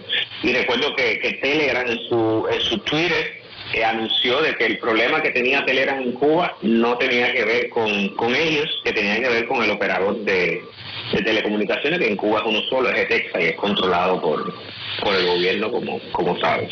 ¿Qué porcentaje, Norge, dirías tú de la población cubana, vamos a decir menores de 50 años, utilizan las redes como su fuente principal de información? Mira, ellos han dado cifras que yo las tomaría siempre con pinzas, ¿no? Porque muchos de estos datos les sirven al régimen para mostrar avances, ¿no? Con respecto a estos temas. Pero la cifra que ellos han dicho de personas que tienen acceso a la telefonía, al internet, los móviles, ronda el 70%. Yo he visto alguna de las cifras, que estamos hablando de que ellos mencionan entre 6 y 7 millones de personas que se conectan a internet, según datos oficiales. Yo calculo que eso debe ser inferior, porque ahí ellos incluyen todo el que tiene una cuenta de internet en una universidad, o todo el que tiene el correo Nauta, o sea, suman una serie de cosas que no constituyen acceso a internet como lo conocemos nosotros acá, ¿no? Pero sí es significativo, o sea, con respecto a lo que había de 2018, es significativo. Yo comparo que cerca de 4 o 5 millones de personas entran todos los días a las redes a revisar. De esas 4 o 5 millones, ¿tú crees que la mayor fuente de información para esas personas son las redes, o todavía dependen sobre la radio estatal o la televisión oficial? ¿Tú crees que más personas en Cuba dependen hoy de información independiente que reciben a través de las redes, o dependen de la información que reciben por vías oficiales? Es evidente que las personas se informan, y no solamente se informan, también hacen las denuncias por esa vía. Sí. Hemos visto en los últimos días, por ejemplo, que ha aumentado todo el tema de la violencia en el país, y te das cuenta que muchas de las denuncias llegan por esa vía. Entonces es algo que es direccional. No solamente que consumen ese contenido, de hecho, nosotros hemos visto que mucho del contenido que consumen llega de influencers, ¿no? Que ese es un tema, influencers incluso que están dentro de Cuba, o sea, ya sea por Instagram, que lo siguen, ya sea por Facebook, o incluso por Twitter, ¿no? He visto muchas personas, sobre todo jóvenes, que utilizan mucho Twitter, y esa es la vía por la que se informan. O sea, no van al Grama, no van a Cuba Debate, porque además tienen la referencia en muchos casos de que si vas a buscar la versión más cercana a lo que está sucediendo, pues no puedes ir a esos medios. Ahora mismo pasó con lo de Caimanera. Hay un video de Juárez que está visitando a los familiares de los detenidos y que tienen una versión, y entonces la versión del régimen que salió el día después en Cuba Debate es que eran unos borrachos que se habían, y eran personas protestando, sí. Entonces eso ha hecho, ¿no?, en los últimos 5 años que la ciudadanía confíe más en un medio independiente que publica sus contenidos en redes sociales, o un influencer o un activista que hace una denuncia de alguna situación que hay en alguna zona del país, que buscar esta información oficial. Y lo otro es que el abanico es muy amplio hoy, ¿no? Yo digo, hace algunos años eran pocos los medios y periodistas independientes que informaban, que estaban ustedes, Radio Martí, que durante mucho tiempo fueron como la fuente alternativa, y otras emisoras también de acá del sur de la Florida, y Cubané, 2 o 3 medios. Hoy hay muchos medios, y el elemento nuevo ese de los youtubers, los influencers, que desde su perspectiva, que a veces no es, o sea, no son periodistas, pero hacen un análisis de lo que está sucediendo, al cubano una otra verdad, ¿no?, diferente a la que el régimen quiere imponer. Ya que mencionan los influencers, me acuerdo que al comienzo, ¿no?, que empezamos a ver este fenómeno en Cuba, eran inclusive más jocosos, ¿no? Me acuerdo de muchos que ya están fuera, ¿no? Anita con Swing, Pollito Tropical, etcétera. Y eso se fue agudizando, ¿no?, hasta el día de hoy, que ya tenemos ya críticos sociales, personas que hablan de política diariamente, tanto en Cuba como en Miami, pero las noticias, el enfoque siempre casi dirigido hacia lo que está sucediendo en Cuba y el régimen cubano. Eso tú viste cómo se agudizó eso, ¿no?, me parece, y ya es una crítica social política más que como comenzó, que era más leve, más jocoso. Y yo creo que tiene que ver ese giro, ¿no? Tiene que ver con la misma represión. Muchos de los youtubers que empezaron en Cuba, estos jóvenes que mencionabas, Anita Conswing, Camayeri, que hoy está en España, esta otra youtuber que también fue detenida por la seguridad del Estado cuando después del 11 de julio, Bienestar, los memeros, por ejemplo, que empezaron con un discurso más bien de humor, pero que hoy se implican, de hecho, muchos de ellos salieron el 11 de julio a protestar. Yo creo que antes, o sea, meses antes del 11 de julio, sobre todo cuando sucedió lo de San Isidro, hubo un cambio radical en la mentalidad de muchas personas, sobre todo jóvenes, ¿no?, que empezaron a entender que su realidad, o sea, que mucho de lo que estaba sucediendo en su realidad, pues pasaba porque había un gobierno ahí hace 60 y tantos años que no dejaba cambiar nada, que no dejaba participar a los jóvenes en la política, y que si intentabas denunciarlo, pues terminabas preso, y muchos de ellos estuvieron casos. Hay casos, nosotros hemos reportado casos de youtubers que fueron amenazados por la seguridad del Estado, que tuvieron que salir de Cuba por esas amenazas, y de memeros que estuvieron presos directamente, o sea, estuvieron presos por lo que posteaban. Entonces yo creo que esa misma presión del régimen hizo que muchas personas y además la realidad abundante, ver a los miembros del movimiento, esa huelga en noviembre de 2020, yo creo que se transmitió en vivo, ese es un elemento súper importante en todo eso. O sea, fue un reality lo que sucedió en esa casa ese día, y muchas personas que dijeron, bueno, no puedo darle espalda a esta realidad, esto está pasando en el país, esto es importante.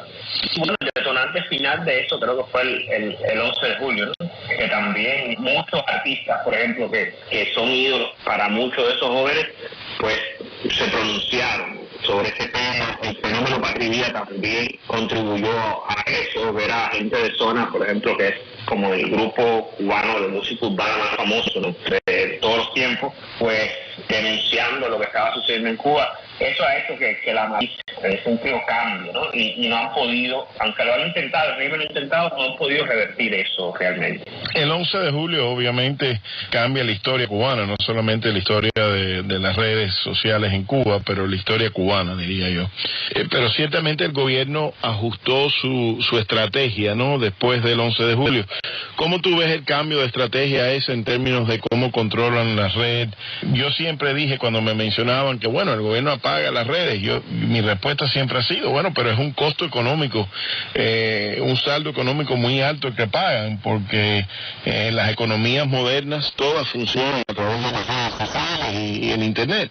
Entonces, es un arma de doble filo apagar y hacer el blackout ese de las redes. Pero ¿cómo tú ves que el gobierno ha modificado su estrategia para silenciar voces de oposición? Bueno, yo creo que lo primero que ellos comenzaron a hacer antes de este apagón grande, ¿no? Porque ya, o sea, antes del 11 de julio ellos apagaron. O sea, el día que entraron a San Isidro, a la sede del movimiento cristiano, apagaron internet por poco tiempo, pero lo apagaron.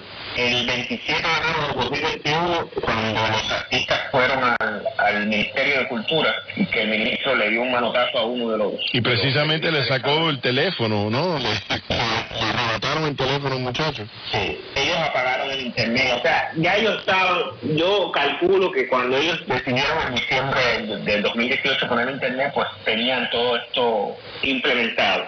¿Qué sucedió el 11 de julio? El 11 de julio, para mí, los tomó de sorpresa, porque todo pasó muy rápido, y se demoraron en apagar el internet. De hecho, yo recuerdo que fueron 4 horas hasta que cortaron el internet. O sea, se demoraron en el proceso ese, por eso que se generó ese efecto dominó, que casi, o sea, en muchos poblados del país, las personas salieron a protestar. Yo siempre lo digo, fue la protesta, es la protesta más grande de la historia de Cuba. Nunca se había protestado con ese nivel de sincronización, ni contra Batista. O sea, en otros momentos de convulsión en el país, nunca se había protestado con ese nivel de coordinación, y tiene que ver precisamente con el internet y las redes sociales. Ellos se dieron cuenta de eso, y evidentemente ahora cada vez que hay cualquier incidente, por mínimo que sea, enseguida lo primero que hacen, me imagino que el protocolo es apagar el internet y luego reprimir, ¿no? Que también eso garantiza que las imágenes de la represión no salgan en tiempo real y tal. Lo otro que han implementado también durante todo este tiempo es los cortes selectivos, que nosotros lo recogemos mes a mes en un informe que hacemos, ¿no? sobre esos temas, de cómo ellos en momentos determinados, que no hay protesta, pero por ejemplo se convoca algo, pienso en fechas como el 10 de diciembre, el Día de los Derechos Humanos, o ahora el 20 de mayo, que es el Día de la República, ellos le apagan el servicio de internet, incluso de telefonía, a periodistas independientes, artistas. O sea, ese día esas personas no tienen internet. Y en algunos casos le han suspendido el servicio de su cuenta por siempre, ¿no? Ya esa persona tiene que ir, sacar otra cuenta, otra línea de teléfono. Entonces son una serie de mecanismos que van desde estas cosas más puntuales con personas específicas a una economía general en caso de que haya una protesta, ¿no? Porque incluso ese mismo de cada manera, ellos podrían, o sea, tienen la capacidad para apagar solamente el internet ahí, pero de todas formas lo apagan en todo el país, ¿no? Eso para de que el miedo es que se contagie eso que ya está en el miedo es el 11 de julio. El miedo es el 11 de julio, exacto. Y vimos puedes apagar el internet. Ajá. Sí, puedes apagar el internet, decía, en esa zona, y ya deja de salir imagen, pero las que ya salieron pueden continuar regándose, exacto. Y en todo esto nace Yucabyte, me imagino. ¿Cuál es la motivación por Yucabyte y por qué en realidad te has especializado en esto? ¿Cuál es la motivación de Yucabyte? Y cuéntanos un poquito sobre Yucabyte. Bueno, Yucabyte surge en febrero del 2018. Yo no sabía que iba a tener Cuba en diciembre, pero en febrero del 2018 yo estaba aquí en Estados Unidos. O sea, yo había salido de Cuba en mayo del 16, 2 meses después de que o sea, fue en medio del deshielo, 2 meses después de que Obama pisara La Habana, que de hecho yo estuve en el discurso que dio en el teatro en La Habana, y bueno, eso generó que, o sea, sufrí mucha represión en ese momento. De hecho, detrás de mí tenía un agente de la seguridad del Estado ahí dentro del teatro. Entonces todas esas cosas me llevaron a salir de Cuba, pero cuando ya estaba justo a cumplir los 2 años de esos reglamentarios que ellos determinan, ¿no? De que después de ese tiempo ya no puedes regresar, yo regresé a Cuba con otro colega con este proyecto, y me recibieron y bueno, todo este explicado en la página, tienen que revisarlo. Y la idea de Yucabar es que nosotros, o sea, yo y otros activistas, cineastas, teníamos una campaña antes de todo esto, que es como yo me meto en este mundo, porque yo vengo del mundo de las tecnologías, yo soy ingeniero en telecomunicaciones. Pero en 2013 comienzo con un blog sobre precisamente este tema, ¿no? Sobre la necesidad del acceso a Internet en Cuba, pues no había en este momento. Yo tenía el privilegio de tenerlo porque trabajaba en una empresa vinculada a la tecnología, pero el resto no lo tenía. Entonces empecé con este tema. Recuerdo que hicimos una campaña en una plataforma que se llama Change, que en ese tiempo era muy poco conocida en Cuba, change.org. Sí. Y aquello desató toda una polémica en 2014 por allá. Y bueno, la intención era precisamente eso, ¿no? Hablar de la necesidad de que Cuba tuviera acceso a Internet, porque de alguna manera sabíamos también que esa puerta abierta pues podía generar lo que vino después, ¿no? Que las personas empezaron a informarse, empezaron a tener una verdad diferente a la que el gobierno pues transmitía por su medio de comunicación. Y eso de alguna manera iba a impulsar algún tipo de cambio. Y así mismo fue, ¿no? El acceso a Internet ha transformado la sociedad, y más allá de la represión, yo siento que el acoso que todavía le quedaba al régimen de una parte de la población. Jorge, muchísimas gracias por tu participación en el programa de hoy. Siempre es bueno mirar hacia atrás y recordar de dónde comienzan estos sucesos que estamos viviendo hoy. Nos da perspectiva y ciertamente nos ha dado mucha perspectiva y mucho de qué pensar hoy. Gracias por estar con nosotros aquí en Arcoiris. No, gracias a ustedes siempre por la invitación. Y bueno, este es un tema que a mí me apasiona, así que siempre me da placer hablar sobre eso. Te apasiona porque creo que es un tema que además está evolucionando rapidísimo y en realidad vemos cómo está cambiando una sociedad, un país. Así Totalmente. Te agradecemos, Norges Rodríguez Almiñán, director y fundador de Eurobyte. Gracias, Patricia Martínez, y gracias a ustedes, los oyentes. Nos hablamos la semana que viene.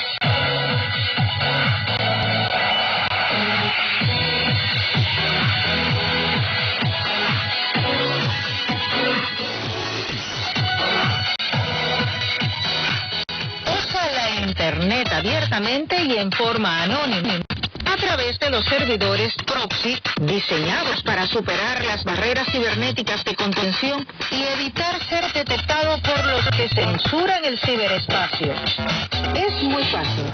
Visita la página de internet patriasvida.com y empieza a navegar abiertamente. Cuando termines, borras el historial de los sitios visitados haciendo clic en el menú de herramientas. Selecciona opciones de Internet y pincha la ficha general. Y en la parte del centro, haz clic en los botones para eliminar las cookies y los rastros de navegación. Y para finalizar, selecciona aceptar y continúa tu vida sin preocupaciones. Usar los servidores proxy es sencillo, seguro y accesible en todas partes del mundo. patriasvida.com. Radio Televisión Martí tiene muy en cuenta tu opinión. Haz tus comentarios o sugerencias acerca de nuestra programación. Escríbenos a nuestra dirección postal P.O. Box 521868, Miami, Florida 33152, o envíanos un correo electrónico a radiotvmartí@gmail.com. Es muy importante para nosotros saber qué piensas sobre nuestro contenido o si tienes alguna sugerencia para mejorarlo. P.O. Box 521868, Miami, Florida 33152. En Radio Televisión Martí consideramos tu opinión un elemento imprescindible para el diseño de nuestra programación. Radio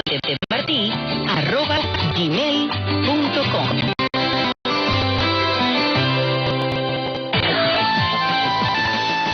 A los oyentes que que nos escuchan en onda corta, les informamos que en breve podrán sintonizarnos en los 11.860, en los 11.930 y en los 13.605 kHz. Manténganse en sintonía con Radio Martín.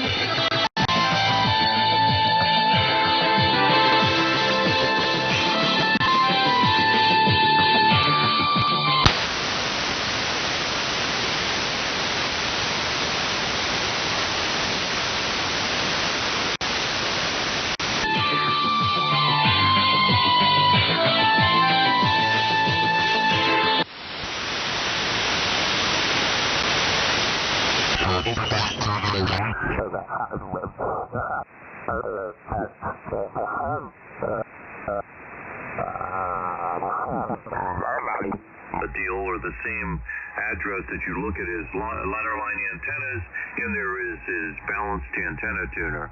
I think that's food for thought. Food for thought. We'll just keep you informed. Wonderful, and all the equipment changes and whatever. I like this 10-tech tuner a lot. I had recently it needed to be serviced in terms of the roller inductor. Days with the Swan 350. If you did not turn it on at 2 to 3 hours ahead of when you tried to check in, you played a game of chase across the band. It made it interesting. That was the old days. These rigs, I don't think the new ones drift at all. This is Whiskey 3 Golf Whiskey Mike Frank, WB3AZV. Are you there? Or A Victor Z, are you there? Yes.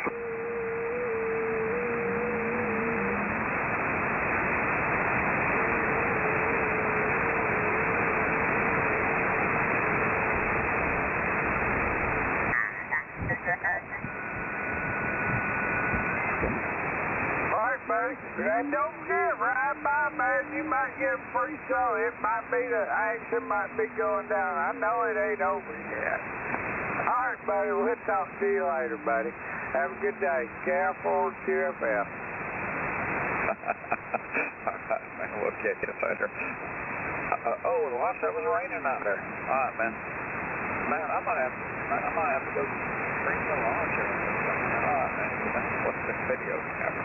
We'll catch you later. Look forward to it.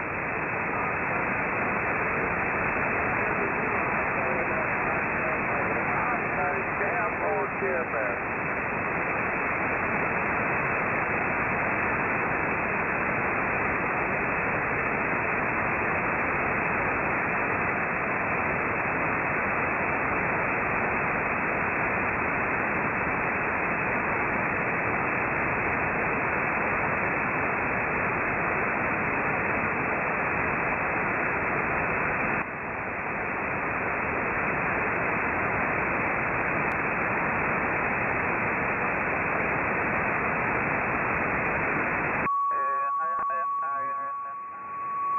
Lucky and yourself, and we'll look for you Tuesday. Yeah, see you Tuesday. GW3 TMP W0 TDH, over.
Spiritually, it's already happened. It's actually going to happen physically.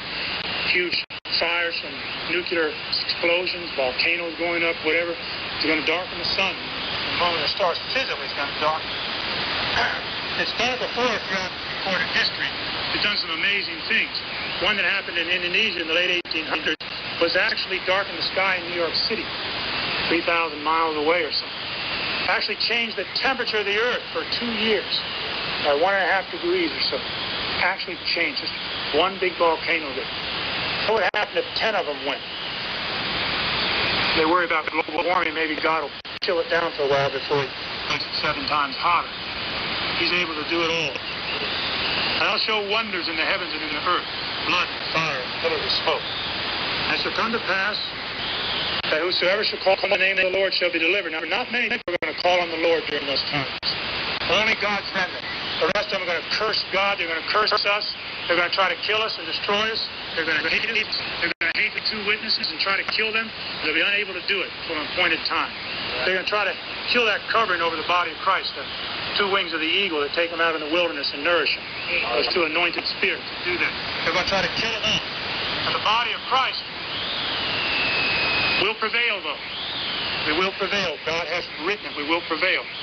But we're going to call on the name of the Lord to be delivered in that time, just like we are now. For in Mount Zion and in Jerusalem shall be deliverance, as the Lord hath said, and in the remnant whom the Lord shall call. Always talking about the remnant. The remnant. So when you hear 20,000 being saved in Brazil, you know it's Satan's work. The remnant. You know, I'll be honest with you, I often ponder how many there really are on the face of the earth now. I know we won't know the exact number, but we would know the reason. And the one that always pops back in your head is Elijah with almost 7,000 in Israel. Now, the Scripture tells us all Israel is going to be saved. We know that's the Gentiles and the Jews grafted in as saved through Christ. But why not that kind of a number? And it's for the 7th day. And from response to Brother Stairs' ministry throughout the earth, it's hard to even imagine that many. Serious, sober, dedicated saints willing to die for Jesus Christ on the face of the earth, willing to throw away their TVs, their doctors, their home, their land, sell all for Jesus Christ as the first church did, be martyred, die, and then the one would have to live to be able to live in these times in here. Hard to imagine that many at this point. But God's able to fill his house. It's not full now. And when he restores all things, he will fill his house. Now it goes right into chapter 3 in Joel, after the former and latter rain are poured out, after the restoration takes place. It says, for behold, in those days, and in that time, when I shall bring again the captivity of Judah and Jerusalem. He brings again the captivity, means he takes us out of the captivity to Satan and brings us into his captivity, which Brother Stair told us back in 2002, that's a higher captivity. When he turned the captivity of Job, he brought him into a higher captivity. Okay, the captivity of God requires more holiness, more separation. We're not called to uncleanness, but to holiness. Right? And in that captivity, sin would be such a burden. There'd be no pleasure in it. There'd be no pleasure in it anymore. I'm in that point now where, you know, there always is a little pleasure in sin, but because of this conviction and the foulness of things, that there's no pleasure in it anymore. I'm just going to have to say that. He's taken away the pleasure of sin. And the holiness preachers that I told you, they said that is what sanctification is that you're still going to fail at times. The pleasure of it is gone. It's just gone. And it's such a burden on you. It overwhelms you, the burden of that sin. And he'll roll that away for us when we cry out to him. For behold, in those days, and in that time when I shall bring again the captivity of Judah and Jerusalem, when he sets them free from the northern army, begins his sanctification process, which is a process, it's not going to happen overnight. I will also gather all nations, bring them down into the valley of Jehoshaphat, and will plead with them there for my people, and for my heritage Israel, the most scattered among the nations, part of my lands. But they've cast lots for my people, and have given a boy for a harlot, and sold a girl for a wine. Think about the boys and girls that are left, how they sold themselves for that kind of junk, internet stuff and cheap things of the world, you know, the pleasures of the Satan, but all that are so empty, so meaningless, leave you gasping for something else. I had all those things for 44 years, and then God showed me a better way. But I also know that no one can save me before God saves me. And we can't save our children before God saves them. Nothing we can do. Except stay in our place. Press on to holiness so they got something to come back to. Something better than it was when they left. A lot of them left very dissatisfied with our seeming hypocrisy and failure. Of course, they've all gone out and done the exact same thing we have failed at. So God will let them know that they're sinners. That's what they got to learn, that they're sinners. There's a scripture in Isaiah, I can find it here, where it talks about how he'll contend with them that have taken our children. Matthew chapter 5. This is Christ's sermon on the marriage, and here he reveals what Yahweh is like, telling his listeners, Give me a recompense, if you recompense me swiftly and speedily, will I return.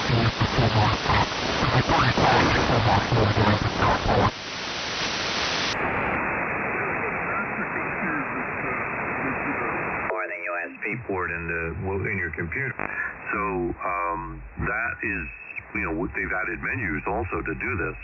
So I have switched over to running it with it extremely simple. And just yesterday I finished writing all of the setups for that so that people who have Anons and have OM amplifiers that are the automatic version can go and do this. So that was one thing yesterday, Ron. Please keep me informed. Life is good, and we'll catch you again. WB2RON NP2G. Bye bye. Yeah, that sounds nice, Ed. That's real nice. Boy, we're really moving up in the world, aren't we, with this software from the Anon. This Hermes light thing seems to be a big thing too, for people who don't want to spend a lot of money. Of course, they need some kind of post amplifier to drive a power amp, or have a power amp that has a lot of gain and they can just operate with low power directly. I guess a lot of the amps today do that. I'm thinking like my SB220 HL2200 would never work. Well, it would work, but the gain isn't enough to bring it to full power. But that seems to be getting popular. I hear a lot of people talking about that, and it's a good way to go if you don't want to spend a lot of money. But it's good to hear that the development with Thetis is moving forward, and there's a lot of interesting things going on with it, including what you were talking about. So 73Z, we'll talk to you later. WB2RO1 will be clear. Yeah, bye-bye. Yeah, those Hermes light boards are like having trailer wheels on SDR radio. They make it available to anybody to do that. Fantastic piece of hardware. It's not quite what we have here or what you have with a 7000 or something like that, but it's an introduction to the menus, et cetera, what you can do with them. So it's probably the best advertisement that any SDR company could ever make. I mean, when you think about it. So there you go. I mean, I bought one of those. I would go for the other one immediately and say, wow, this is really cool. Look at what it does. Holy smokes. So anyway, have a good one. WB2RON NP2G. Bye-bye. Okay, bye-bye.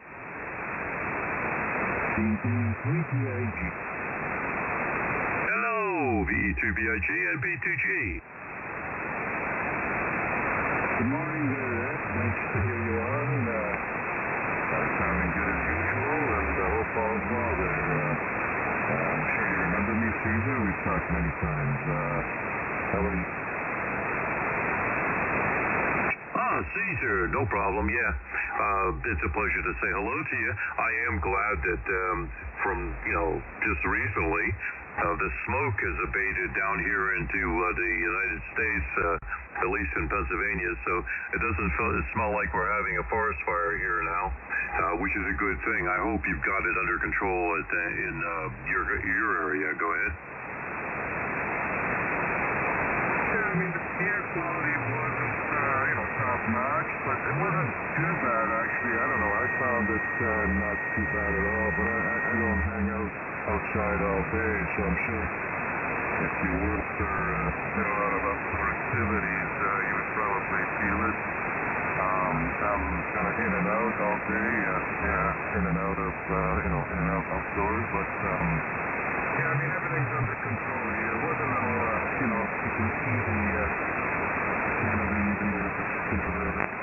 it's kind of smoggy when you get Ed. That kind of stuff, but it wasn't too bad at all.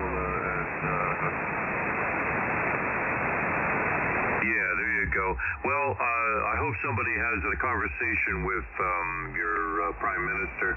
It isn't global warming that's screwing yourself up, though, to have fires. It's the lack of management that you have with your forestry. We have the same problem. You know, it's like passing the buck. And I think Greg's in there. Hello, Greg. Hello, Ed, N8MW. Hello, Caesar, N8MW.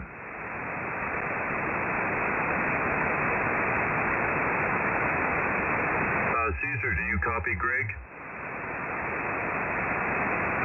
Yes, I did, Greg. Good morning. You sounding good here. I was just playing. Actually, I was going to mention how's the French sounding? It's a new little rig there. And then you can pass it over to Greg. You sound good, Caesar. Go ahead, Greg. The right time, and I just was able to terminate it, and I got her a job, and it took me 1 hour and 1 call to get her placed very well. So she's been happily employed in the same kind of work and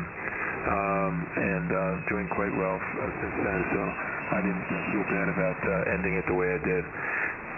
So anyway, well, I'm going to pass along 7-3 on this one, Robin. I'm going to go get a cup of coffee that I made downstairs, which I haven't been able to enjoy yet. I made a pot of coffee, and I smell it, but there's none in my mug here. So I'm going to go down and get some coffee, and then come back and try the VHF contest. But thanks for coming back to my CQ. And finally, your Flex, by the way, very good. I like this 5000 because of the software that KE9NS has written for it, and it's made it a dramatically different operating experience, and it's just amazing. So I'm keeping this one for the while, and I've had it for many years. In fact, it's the oldest transceiver I have here, but I would have replaced it with something else, but for the fact that this software has transformed it into an amazing platform. So I'm definitely going to keep a hold of it and keep it going. So there you go. Well, over to you for the final KG8V. This is WA3HVR 73, Robin, and I'll come back if there's something else. Go ahead. Okay, Dave. Again, solid copy, no problem. Sorry about that surgery. I know it's changes in the fusions and all that other stuff.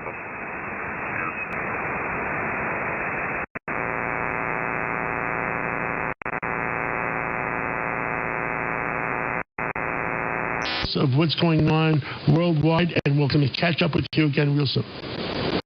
John, thank you for your voice and your truth, and for your patriotism and courage. God bless. God bless America. Thank you so much. The government is spying on you. No surprise, I know. But did you know the banks are helping them? And did you know that withdrawing your cash from the bank can be very risky? That's right. Let Swiss America educate you about this. Banks are now required to spy on us for the government, and they report any behavior they think is suspicious. You'll be shocked when you read this. You must read The Secret War on Cash. Get your free copy by calling or texting 800-266-6082. That's 800-266-6082. This war on cash is growing daily, and it also includes all forms of digital money. So please, get and read The Secret War on Cash free by calling or texting right now at 800-266-6082. That's 800-266-6082. Message and data rates may apply. You're listening to a show focused on finding solutions. It's the Cat's Roundtable.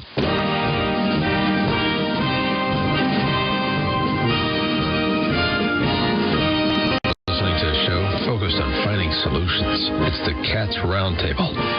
With us this morning is Dr. William J. Parker.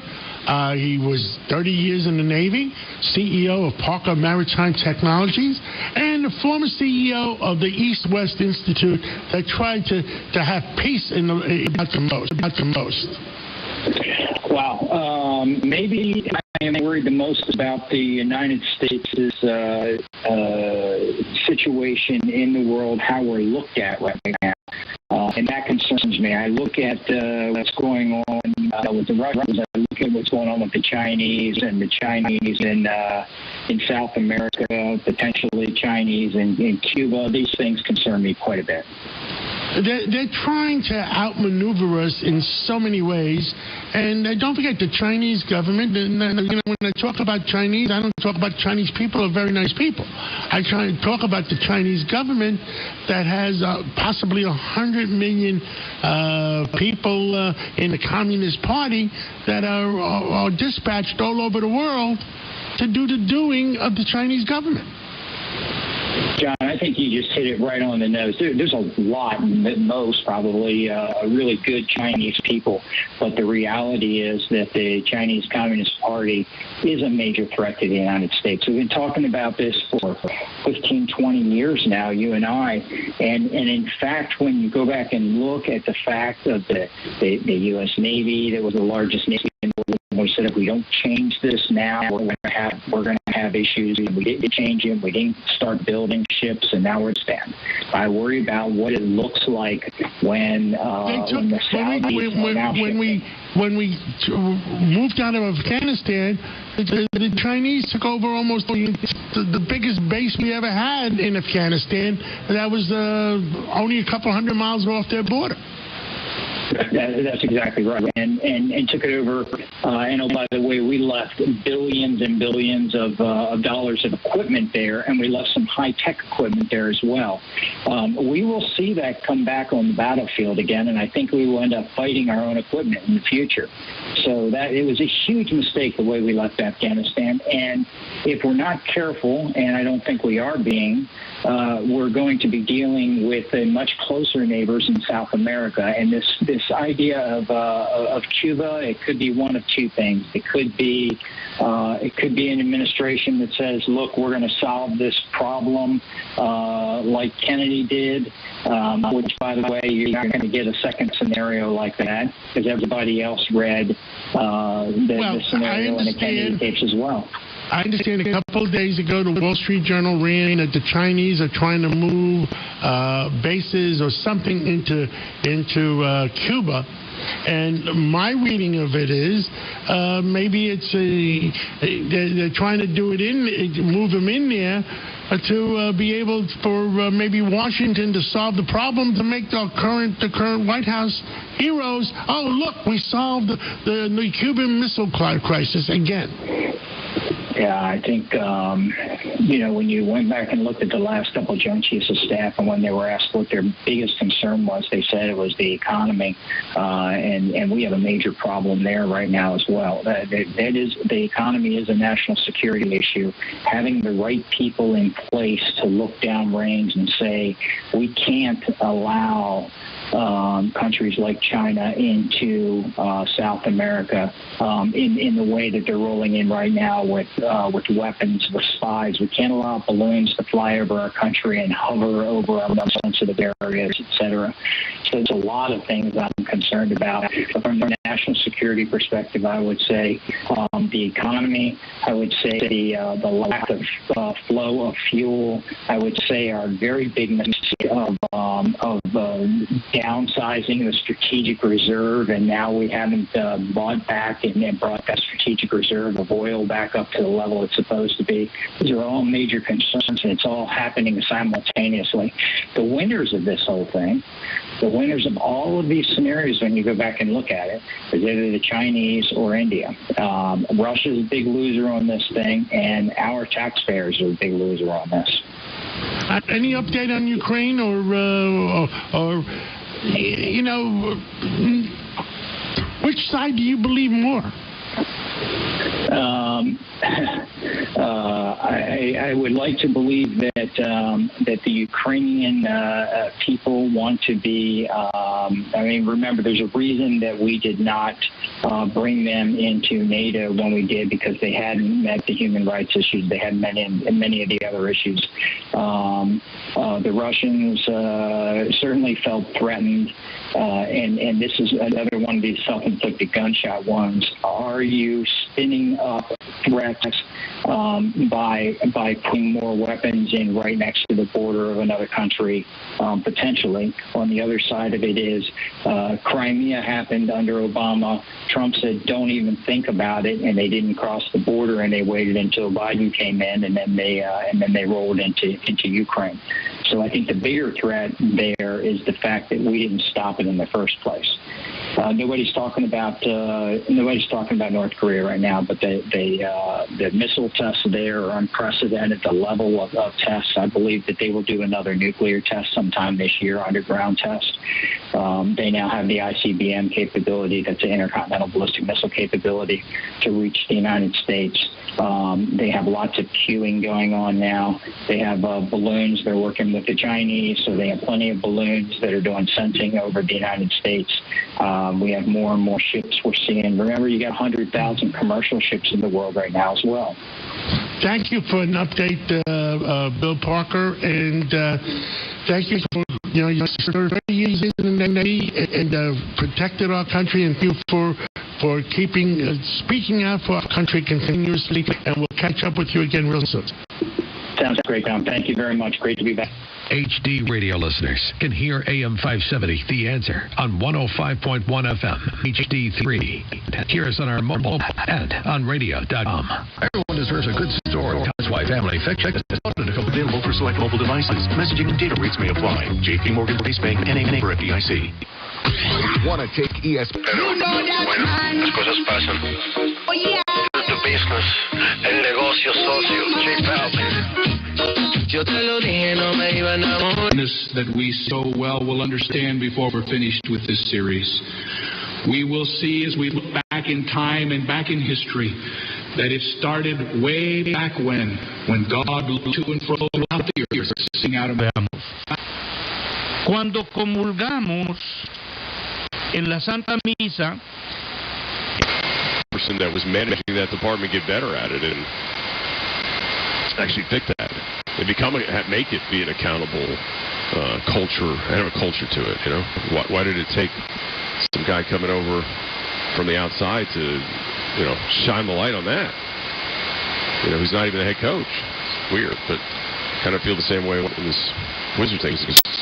How it suddenly struck everybody that, this isn't good. Thank you for joining Frank Shelton today. Consider bringing Frank to your next outreach. Feel free to contact us at frank@frankshelton.com and look for us on Twitter, Instagram, and Facebook at Frank Shelton Jr. If you would like to partner with Frank Shelton Global, you can donate online at frankshelton.com. Your generosity will help us bring the word to the world.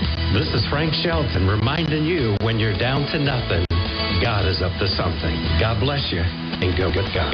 Tune in next week, and God bless you. Would Sunak describe as the first of its kind economic partnership on artificial intelligence and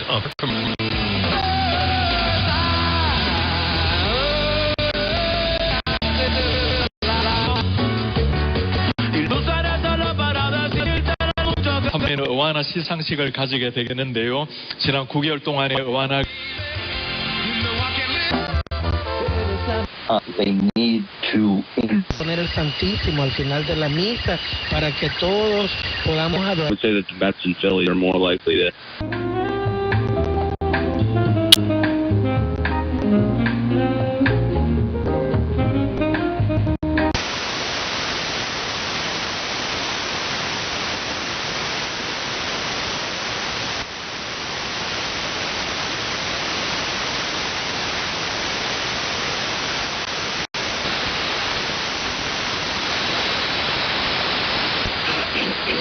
Of an invisible God, and you're not going to generate faith.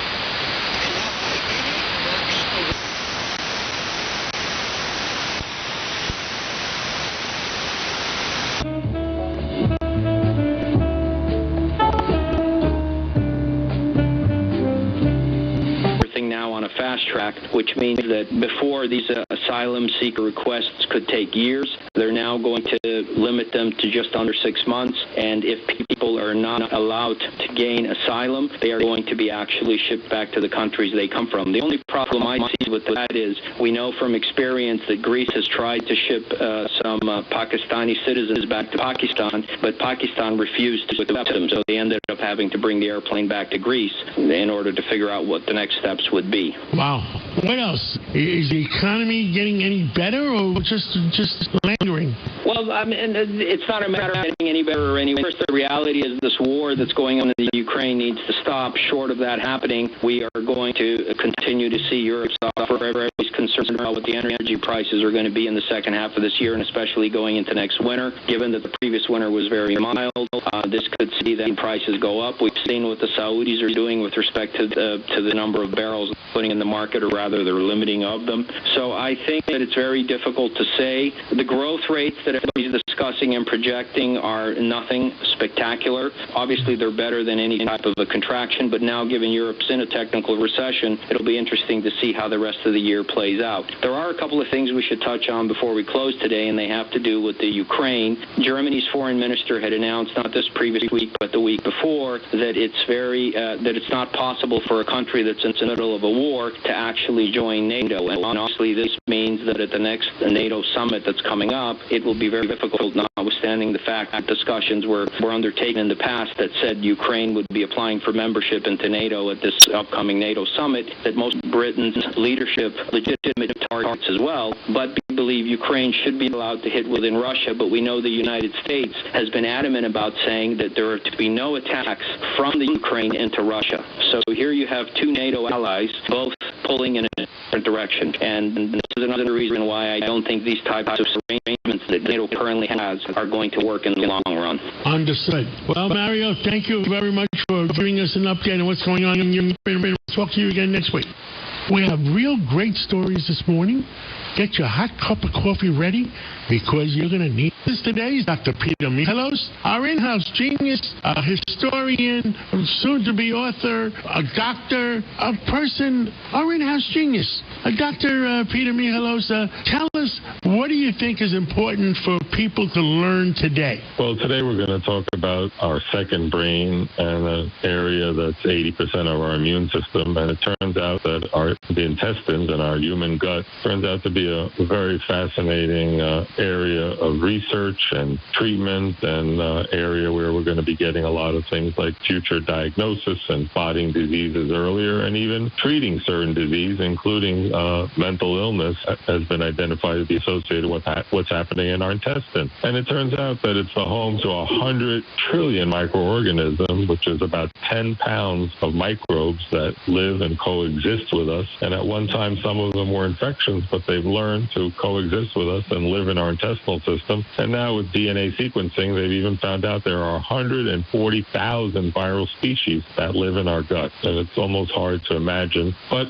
some are good and some are bad. And basically what happens is, just so people understand the definitions, probiotics are the good bacteria that live and coexist with us. Prebiotics are the food that feeds the good bacteria and sometimes the bad bacteria. And postbiotics are the products of that digestion. And what happens is, basically, we now know that where you live and what you eat affects this blend of diverse bacteria and viruses that live with us. And I recently had a discussion with Dr. Magdalena of Southampton, a top integrated medicine specialist, and basically we talked about how we need to have a healthy diversity of bacteria for a healthy gut, because 80% of our immune system we now know is in our intestine. Another fascinating recent finding is we have white blood cells that fight infection, and guess where 75% of them hang out? Around the intestinal tract. Because our intestine is like a border wall, and basically it allows the good nutrients to go through,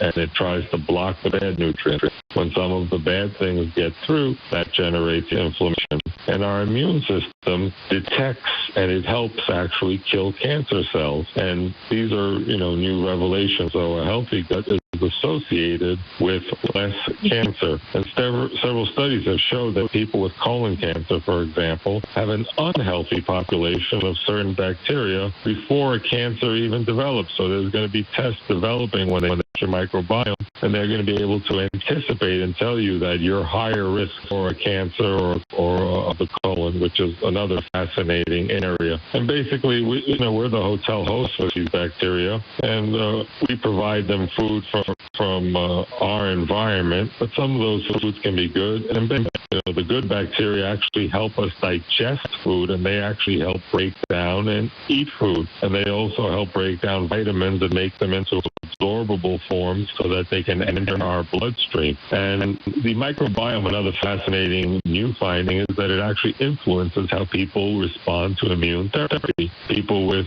a good, diverse microbiome in their intestine respond better to chemotherapy and immune therapy. And there's one disease, for example, called C. diff, which you get sometimes from taking too many antibiotics. Your colon gets inflamed, and you can get life-threatening diarrhea. And they found that when they actually create poop pills where they take poop from healthy people and put it in a pill and make people with that disease take it, it actually can cure it and stop it and repopulate the intestine with good bacteria. Because when our large intestinal colon is inflamed, it can't reabsorb water, and that's what diarrhea is. And now that has become a standard of care to give people healthy poop pills to stop certain overgrowth of the bad bacteria. I didn't realize that. That, in other words, your stomach, is something wrong with your stomach, and it cannot absorb food, and that's the reason for diarrhea. It goes all the way through without being absorbed by your body for nutrients. Right. It's in the large intestine is where we reabsorb all our water. So when we get traveler's diarrhea, for example, and you go to certain countries and E. coli starts overgrowing in the walls of the large intestine, it causes it to swell, and all the little tiny pores where we reabsorb water are blocked, and that's what diarrhea is. And it's also a mechanism by which to try to flush and push things out. And now we also ready to do what you wouldn't admit a month ago, which is say Jamal Murray's one of the 20th players in the NBA. Yeah, healthy Jamal Murray is certainly in that conversation. He's proven to be. I mean, I think this has become, everyone's like, oh, who is this a breakout party for? I think Jokic, because a lot of people just hadn't seen Jokic. They're not on TV every night. But certainly Jamal Murray has made people say this could be the best duo in the NBA right now. I mean, that's how they're playing. And the advantage that the Nuggets have, Jamal Murray in this climate is probably a $50-60 million a year player. And that's how much he's worth. He's making 30. So I think that's the advantage the Nuggets have. No, you're right. That is a huge advantage. You have to look at all of these guys in that context you're talking about. When you can get a guy who's a max guy for like 2/3 of the max, that allows you to bring in an Aaron Gordon and you're good. You know what I mean? And you're exactly right. They're able to do that. I think they win it in Game 5 and it's over. We got folks on. I told you this would be something people thought. Hurt is in California. Where in California are you, Hurt? I'm in San Diego, California. Hey, I'll be there in a week, man. You know, San Diego is you know what? I can't wait for our new MLS team. You know what I mean? San Diego is one of only 5 cities in North America, Hurt, that at some point have had 2 professional sports teams in the 4 major leagues and never won a title. Do you know the other ones, Myron? Wow, 2. They've at least had 2 different professional sports teams in one of the major sports. No, Indianapolis. Minneapolis, where I'm at. Minneapolis, they've won. They won. Oh, the Stars, the North Stars. The Stars. It's Buffalo, Nashville, Charlotte, Vancouver, and San Diego are the 5. So, Hurt, go ahead. What song you got?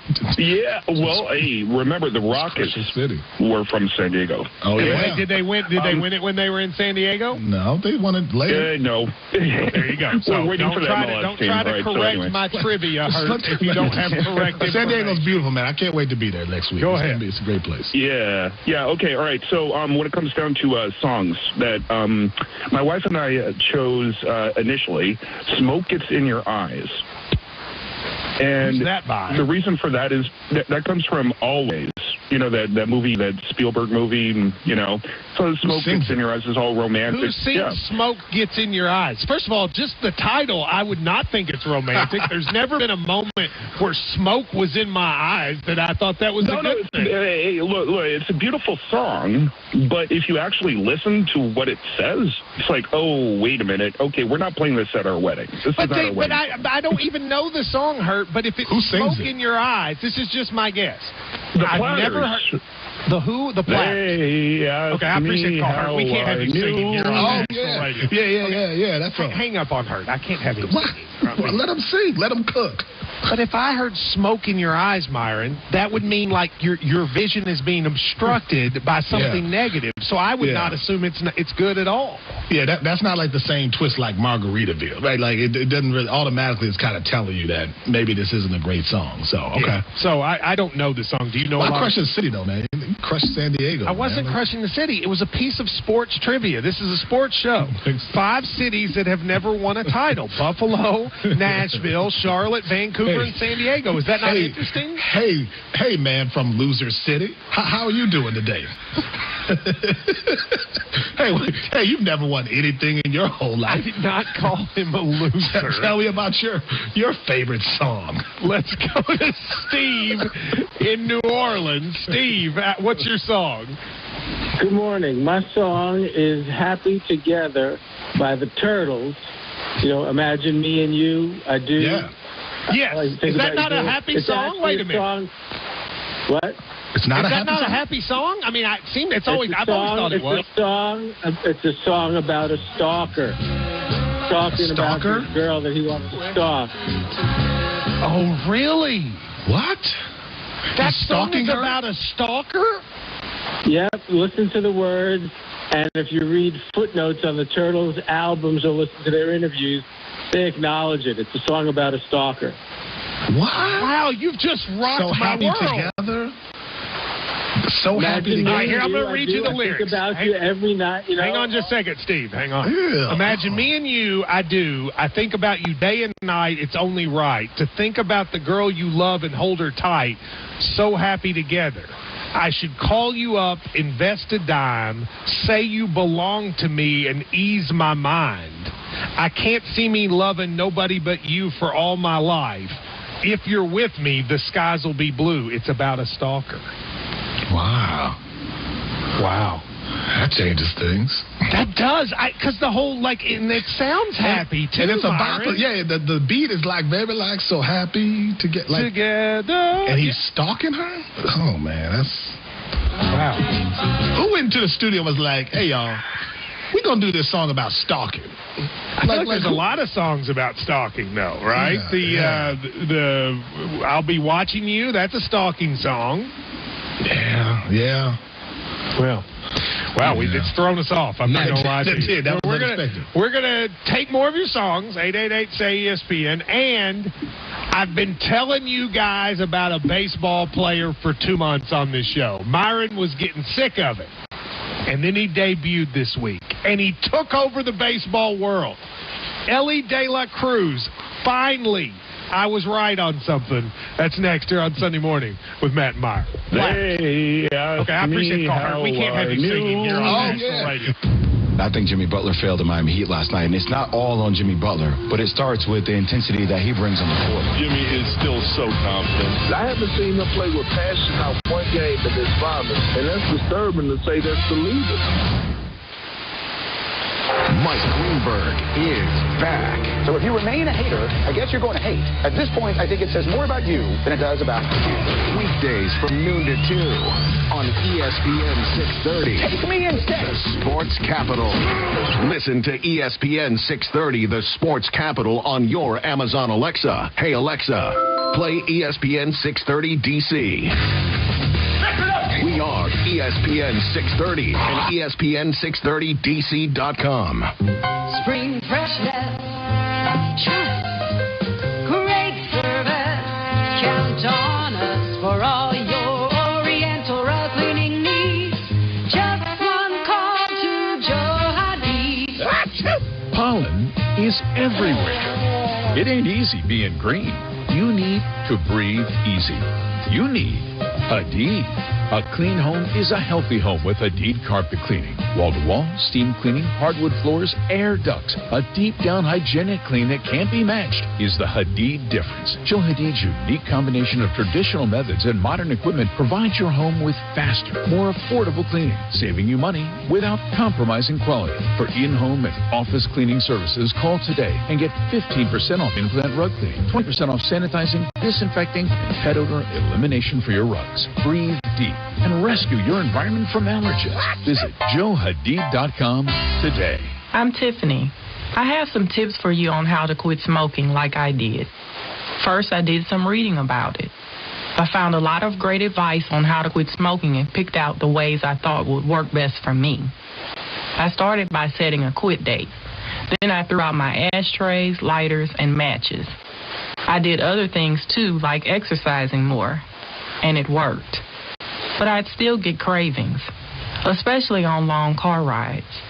To help me with that, I put a picture of my mother in my car. She died of lung cancer from smoking cigarettes when I was only 16.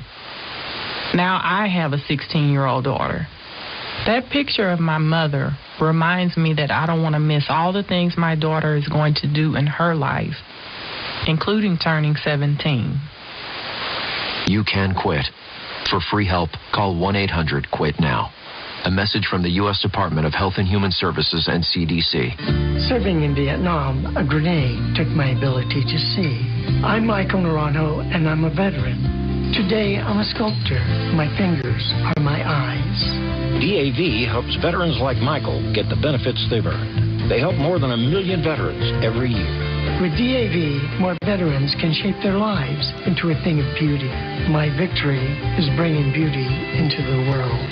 Support more victories for veterans. Go to DAV.org. SiriusXM Channel 80. ESPN Sports all night long on ESPN 630, the Sports Capital.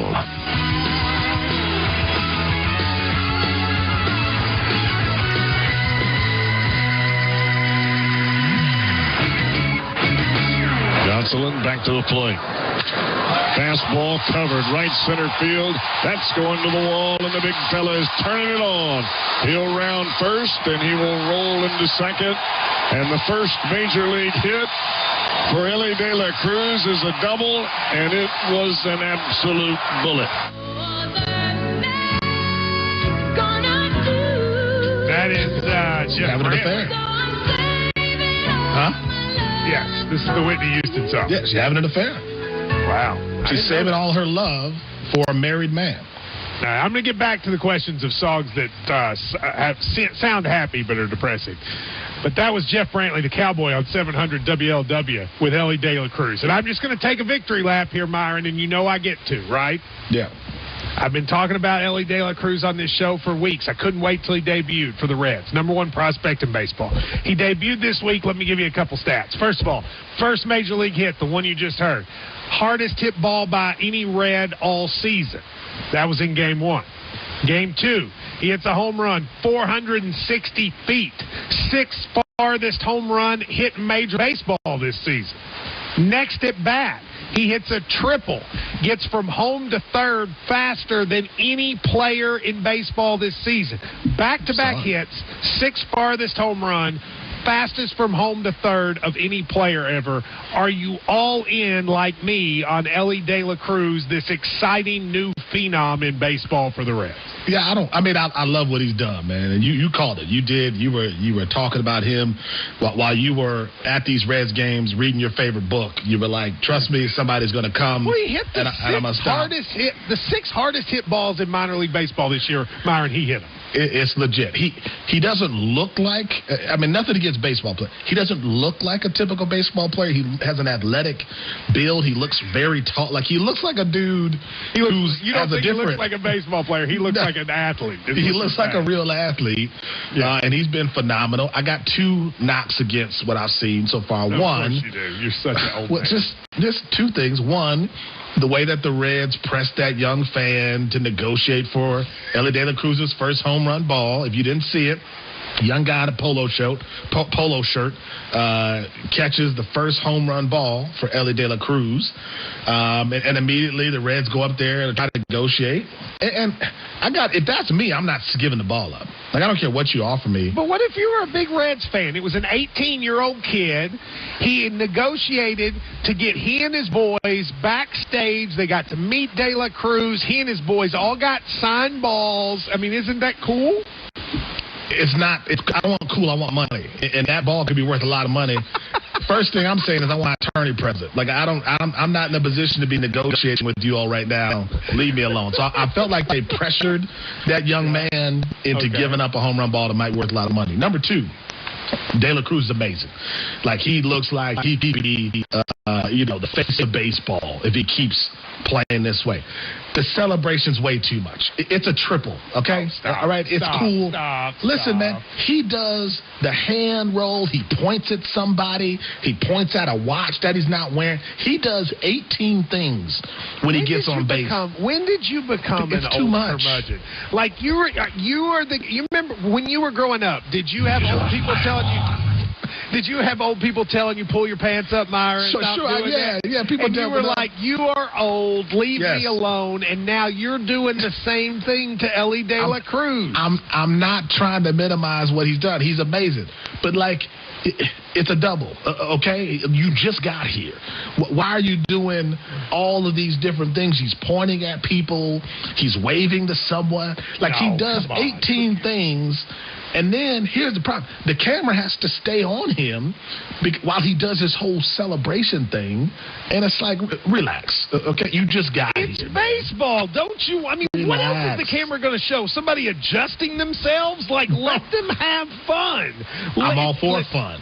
Okay, it sounds like it. Mr. Fun Police over here. Stop rowing. You don't think that's a lot? You've seen the celebration. You don't think that's a lot? You don't think that's too much? Perfect amount. I wish he'd do more. I wish he'd get out there, and I wish he'd do the marvelous Miss Maisel dance. It's all over TikTok. I wish he'd do it all. No. Baseball needs to be fun. It's full of old, boring people, and now here comes a young bolt of excitement, 21 years old.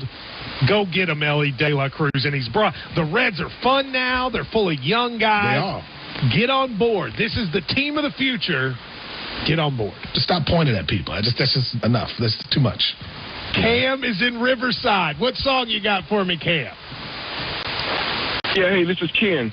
Okay. The song is Reasons by Earth, Wind, and Fire. Yeah, and great song. Even heard Philip Bailey talk about this. Very romantic song, beautiful song. I've heard it at weddings, but it's about a one-night stand. It's not about a long romantic relationship. Listen to the lyrics, man. It's a one-night stand. So it's not about love. It's about a one-night stand. I didn't know that. That's an incredible song. Wow. Okay, so let me pull the lyrics up. I can't believe I'm reading this on the radio. Now I'm craving your body. Now I'm craving your body. Is this real? Temperatures are rising. I don't want to feel. I'm in the wrong place to be real. Stop singing, Myron. Okay. Woe when I'm longing to love you. Here we go. This is the key line. Woe when I'm longing to love you just for a night. Kissing and hugging and holding you tight. Is it on us, Matt? Maybe it's us. Maybe we're just not getting the obvious. No, we don't listen to lyrics of songs. We don't. And I appreciate the call. That's a great one. We don't listen. I will keep doing this game if you promise not to sing in the background. Can you do that for me, Myron? But that's one of my favorite songs, and I don't have quite a falsetto, but I can hit that note a little bit. All right, well, then I'll tell you what. I want full attention if you're going to do it. No, I'm not going to do it because I haven't warmed up properly. But, no, go. We can keep going. How about this? Will you warm up during the break? And when we come back, will you give me a little bit of reason? Now you're pressuring me the way the Reds pressured that kid because you Cincinnati Reds fans, that's what you like to do. If someone says they're not ready, they're not ready. You guys got to drop it, man. Well, we got 2 more hours. Maybe you can be ready. Paul in Georgia. Which song do you have?